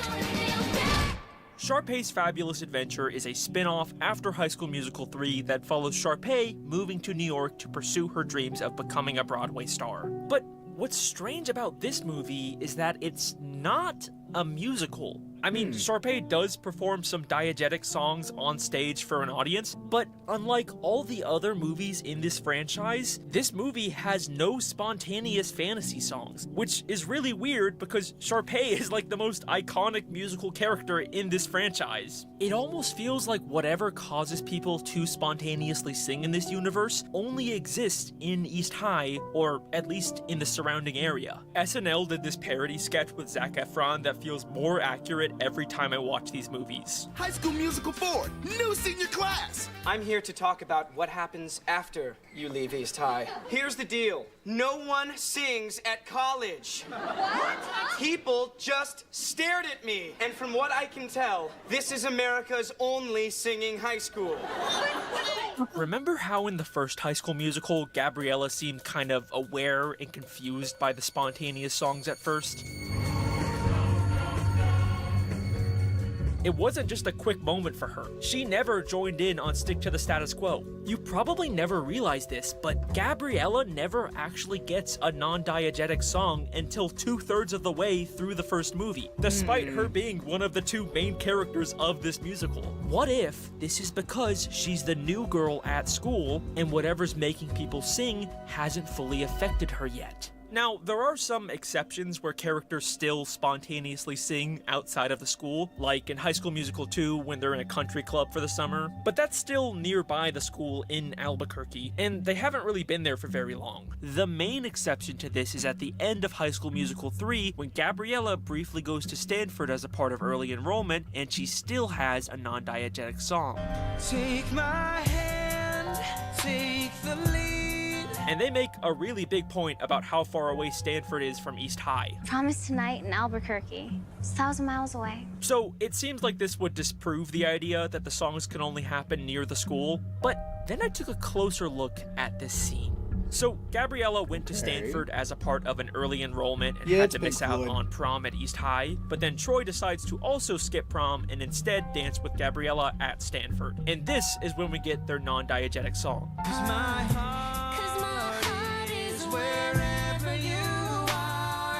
But during the song, they're both briefly transported to East High's prom with all of their friends. What the fuck? Now, obviously, this is just supposed to be a fantasy cutaway. They aren't actually back at the school. Stuff like this happens all the time in the musical numbers from these movies. These are all just imaginary fantasy sets. It's kind of like Troy and Gabriella are imagining they're back at East High and are incorporating things from their real-life surroundings into the fantasy. But if that's true, then why can we already see the exact same stone pillar set 30 minutes ago at East High? This was not part of some fantasy scene. They clearly actually built this set at East High. And this was before Gabriella even decided to go to Stanford early. But then why can we see the fantasy pillars backstage? Because in the Stanford song, the East High prom part isn't the fantasy. Stanford is. Gabriella never actually left East High. We are shown time and time again that these spontaneous musical numbers can cause vivid fantasy hallucinations of other places. So I think that whatever's causing Gabriella to break out into song also caused her to hallucinate going to Stanford, when in reality, she never actually left. You might be ready to say goodbye to East High, but East High's not ready to say goodbye to you.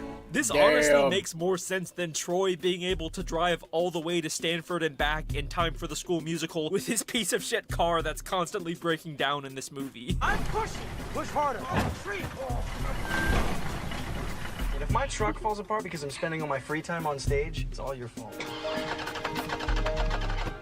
Something at East High is manipulating all of these students, causing them to sing and dance and even hallucinate to the point where they can't even leave. But that brings me to the question that you've probably been waiting for me to answer. It's a theory. What it's exactly not him saying is all this causing is true all of and this? for real. Why does this school seem to have this strange power over all of the students? And to be honest, for the first time ever in one of these videos, I don't actually have an answer for you.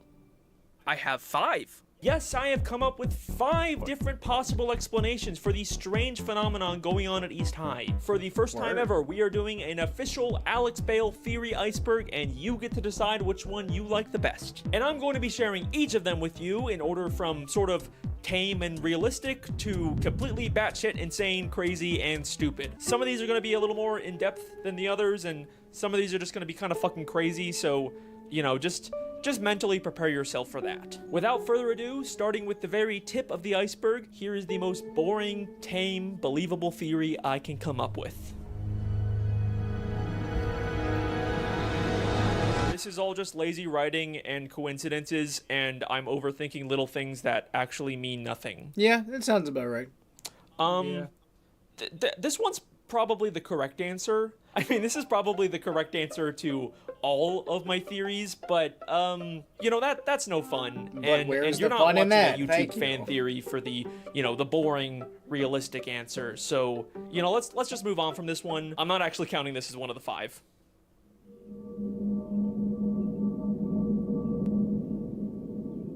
You hate Alex I've Bale, had this theory Jorge? planned for a while, but fucking Danny Gonzalez kind of jokingly beat me to it first. So, I don't know. Go check out his video. It's very funny. Dunkin' Refreshers. Strawberry dragon fruit. Tropical guava. And mango pineapple. In 1518 Strasbourg, France, a woman named Frau Trophia walked into the streets and reportedly started silently dancing without any explanation. Soon, other people began to join her, and over the next couple of weeks, hundreds of people all began uncontrollably silently dancing with no explanation or way to stop. Many collapsed from exhaustion, and some even reportedly died from heat stroke. This became known as the Dancing Plague of 1518, and it is believed to be one of the most infamous cases of mass hysteria in history. The leading theory behind why this happened is because of extreme stress from famine and diseases at the time, but mass hysteria is something that still happens in many different forms to this day, even to students in high school. Could mass hysteria be responsible for dozens of high schoolers' unexplained hiccups? Health officials say 12 girls from Leroy Junior Senior High School have exhibited similar symptoms. A doctor treating them says they suffered from conversion disorder, a very real condition resulting from trauma or stress. In the Leroy case, case, most of the sufferers attend the high school and junior high school there. So maybe it's as simple as the stress of being in high school and the pressures of conforming to the status quo was enough to cause a mass hysteria at East High that resulted in students spontaneously breaking out into song and dance. I think this is a very plausible explanation for what's happening in these movies, and it really ties in well with the core conflict these characters are facing. And if mass hysteria is this low on my iceberg, then you know these next theories are about to get really weird. Creme brulee. The fuck? Okay, hear me out. I think Zeke is up to something. Zeke is one of the basketball side characters, and his whole thing is that he secretly loves to bake, but no one at school accepts that about him, at least until the end of the first movie. I bake. What? I love to bake. Strudel, scones, even apple pandowdy. There's not a ton to his character. He's just kind of the funny food guy. He's always giving people stuff he baked. I baked these fresh today. I baked you some cookies. Hey, ladies, you guys want a cupcake? But the one strange thing that I noticed about Zeke is his relationship with Sharpay. So Zeke has a crush on Sharpay, and he tries to ask her out. Hey, Sharpay. Well, I just thought maybe you could watch me play ball sometime or something. And she fucking hates him. I'd rather stick pins in my eyes. Evaporate, tall person! But then he bakes her some cookies, and she suddenly has a very different reaction. These cookies are genius! The best things I've ever tasted! What's he putting in those cookies? Okay, well, whatever. That's kind of weird, but, you know, it's just a typical Disney Channel gag. But then, by the next movie, Sharpay completely forgets about Zeke and moves on to being obsessed with Troy. Troy, Sharpay. Sharpay, Troy. But then Zeke gets a job as a chef, and he's really excited to be working near Sharpay. Chef Michael's gonna teach me the art of Austrian flake pastry. And Sharpay's gonna be where I work every day. I think we can assume he's probably giving her food again. And then, at the end of High School Musical 2, she's kind of all over him again. He had to have actually. There's potentially a pattern here. Then, in High School Musical 3, there's a deleted scene where Zeke is gonna ask her to prom, and once again, he's planning on bringing her more cookies, but then Jason takes them away, and all of a sudden, he seems kind of nervous. Yeah, she's gonna listen to me. And listen good. You got this. Now give me the cookies. You don't need these. Go on, get in there. No, you're empowered. You got these. No. Zeke seems to really believe that the cookies are necessary to get Sharpay to go to prom with him. And it turns out he doesn't need them, but the very first thing Sharpay says is... Hey, Sharpay. Zeke! Cookies? Huh.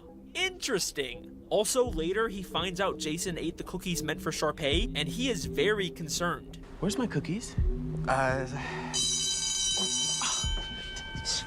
You ate all the cookies?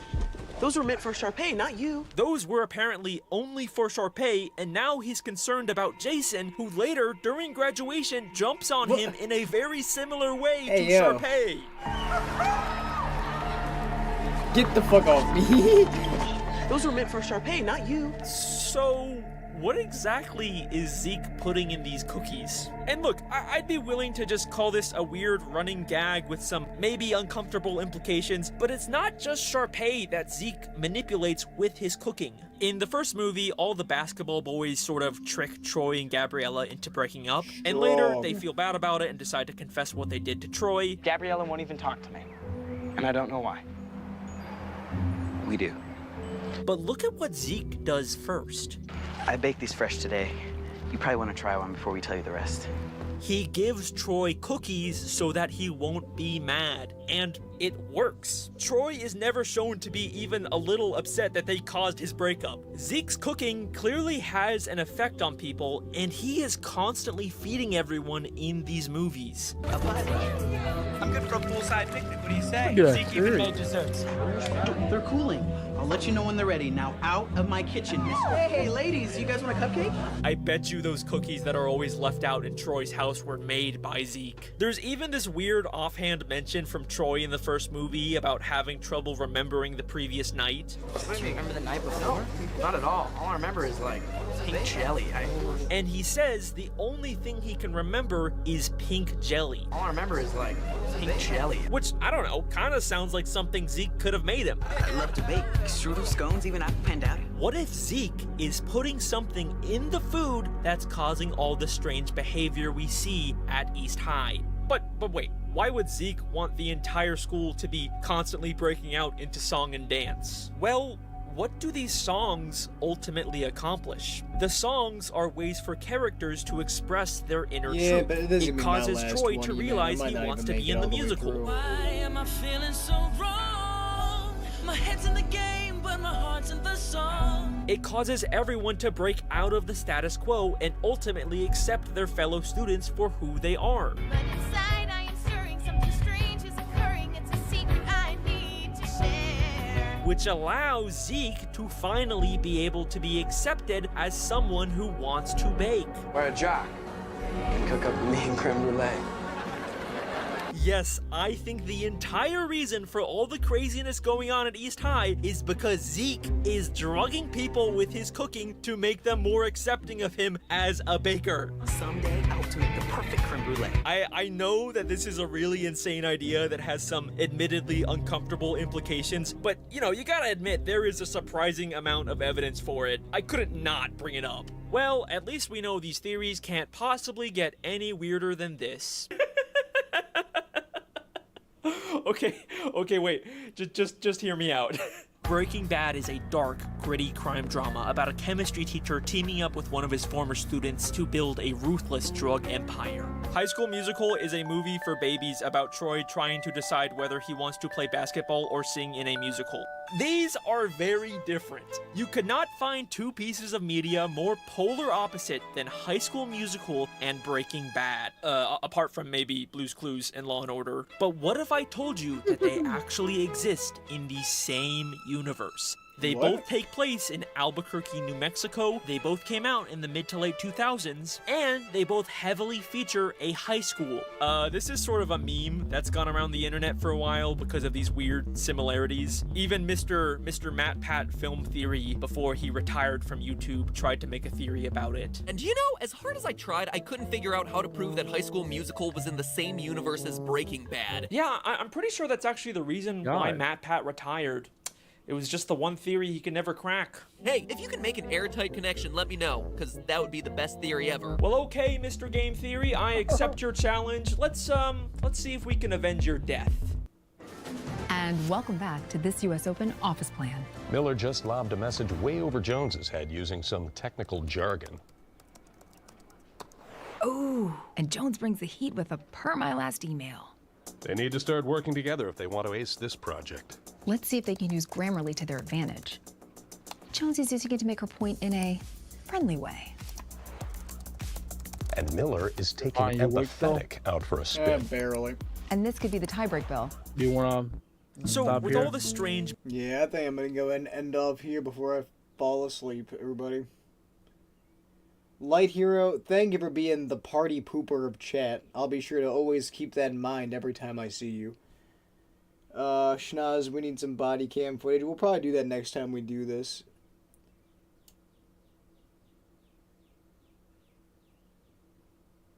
Stupid theory videos. Jorge, shut the fuck up. Both of you, shut the fuck up. I was enjoying myself. Maybe y'all just can't handle me fucking having a good time. Bunch of dumb fucking bitches. Fuck you. But anyway, I appreciate everybody that came by and enjoyed themselves. And I hope you all continue to have a wonderful rest of your days. Weepy, any closing statements? Do you want me to continue on with this, or am I ending too? What am I, your fucking boss? I don't give a fuck. Okay. Drill. Thank you so much for coming by for the end of stream. I appreciate y'all very, very much. What's the time stamp on this video? 24 minutes, 43. There you go. Okay. If anyone wants to continue watching, I'll still be watching the remainder of the video. So. Drill, thank you so much for commenting the messages, man. Anytime. Really appreciate your company. Exeter, I will definitely be looking forward to that stream as well. Weepy's channel is called Weepy Guitar 90. Weepy Guitar is one word, space, then 90. He will be live. There he is right there, as a matter of fact. During this video, I went upstairs and grabbed something to drink. I was thirsty as shit. Word. Word indeed, bro. Word indeed. But Schnozz, you have a great rest of your night, Brody. You too, Thank man. you so much for joining me, and thank you for putting up with my incredible and unique mic and computer issues. That was my pleasure, dude. Next stream, let's watch a whole bunch of theory videos. Yes. And jerk each other off. Which hand are you using? I use both hands. I don't know what the fuck you're talking about. Which hand? The fuck? Fire away. I actually use my left foot. Oh. Impressive. Not many people can do that. Made some I can barely get my foot above bacon my sausage eggs. Hell yeah, Drill. message held for review. What the hell is fuck Toy Corey?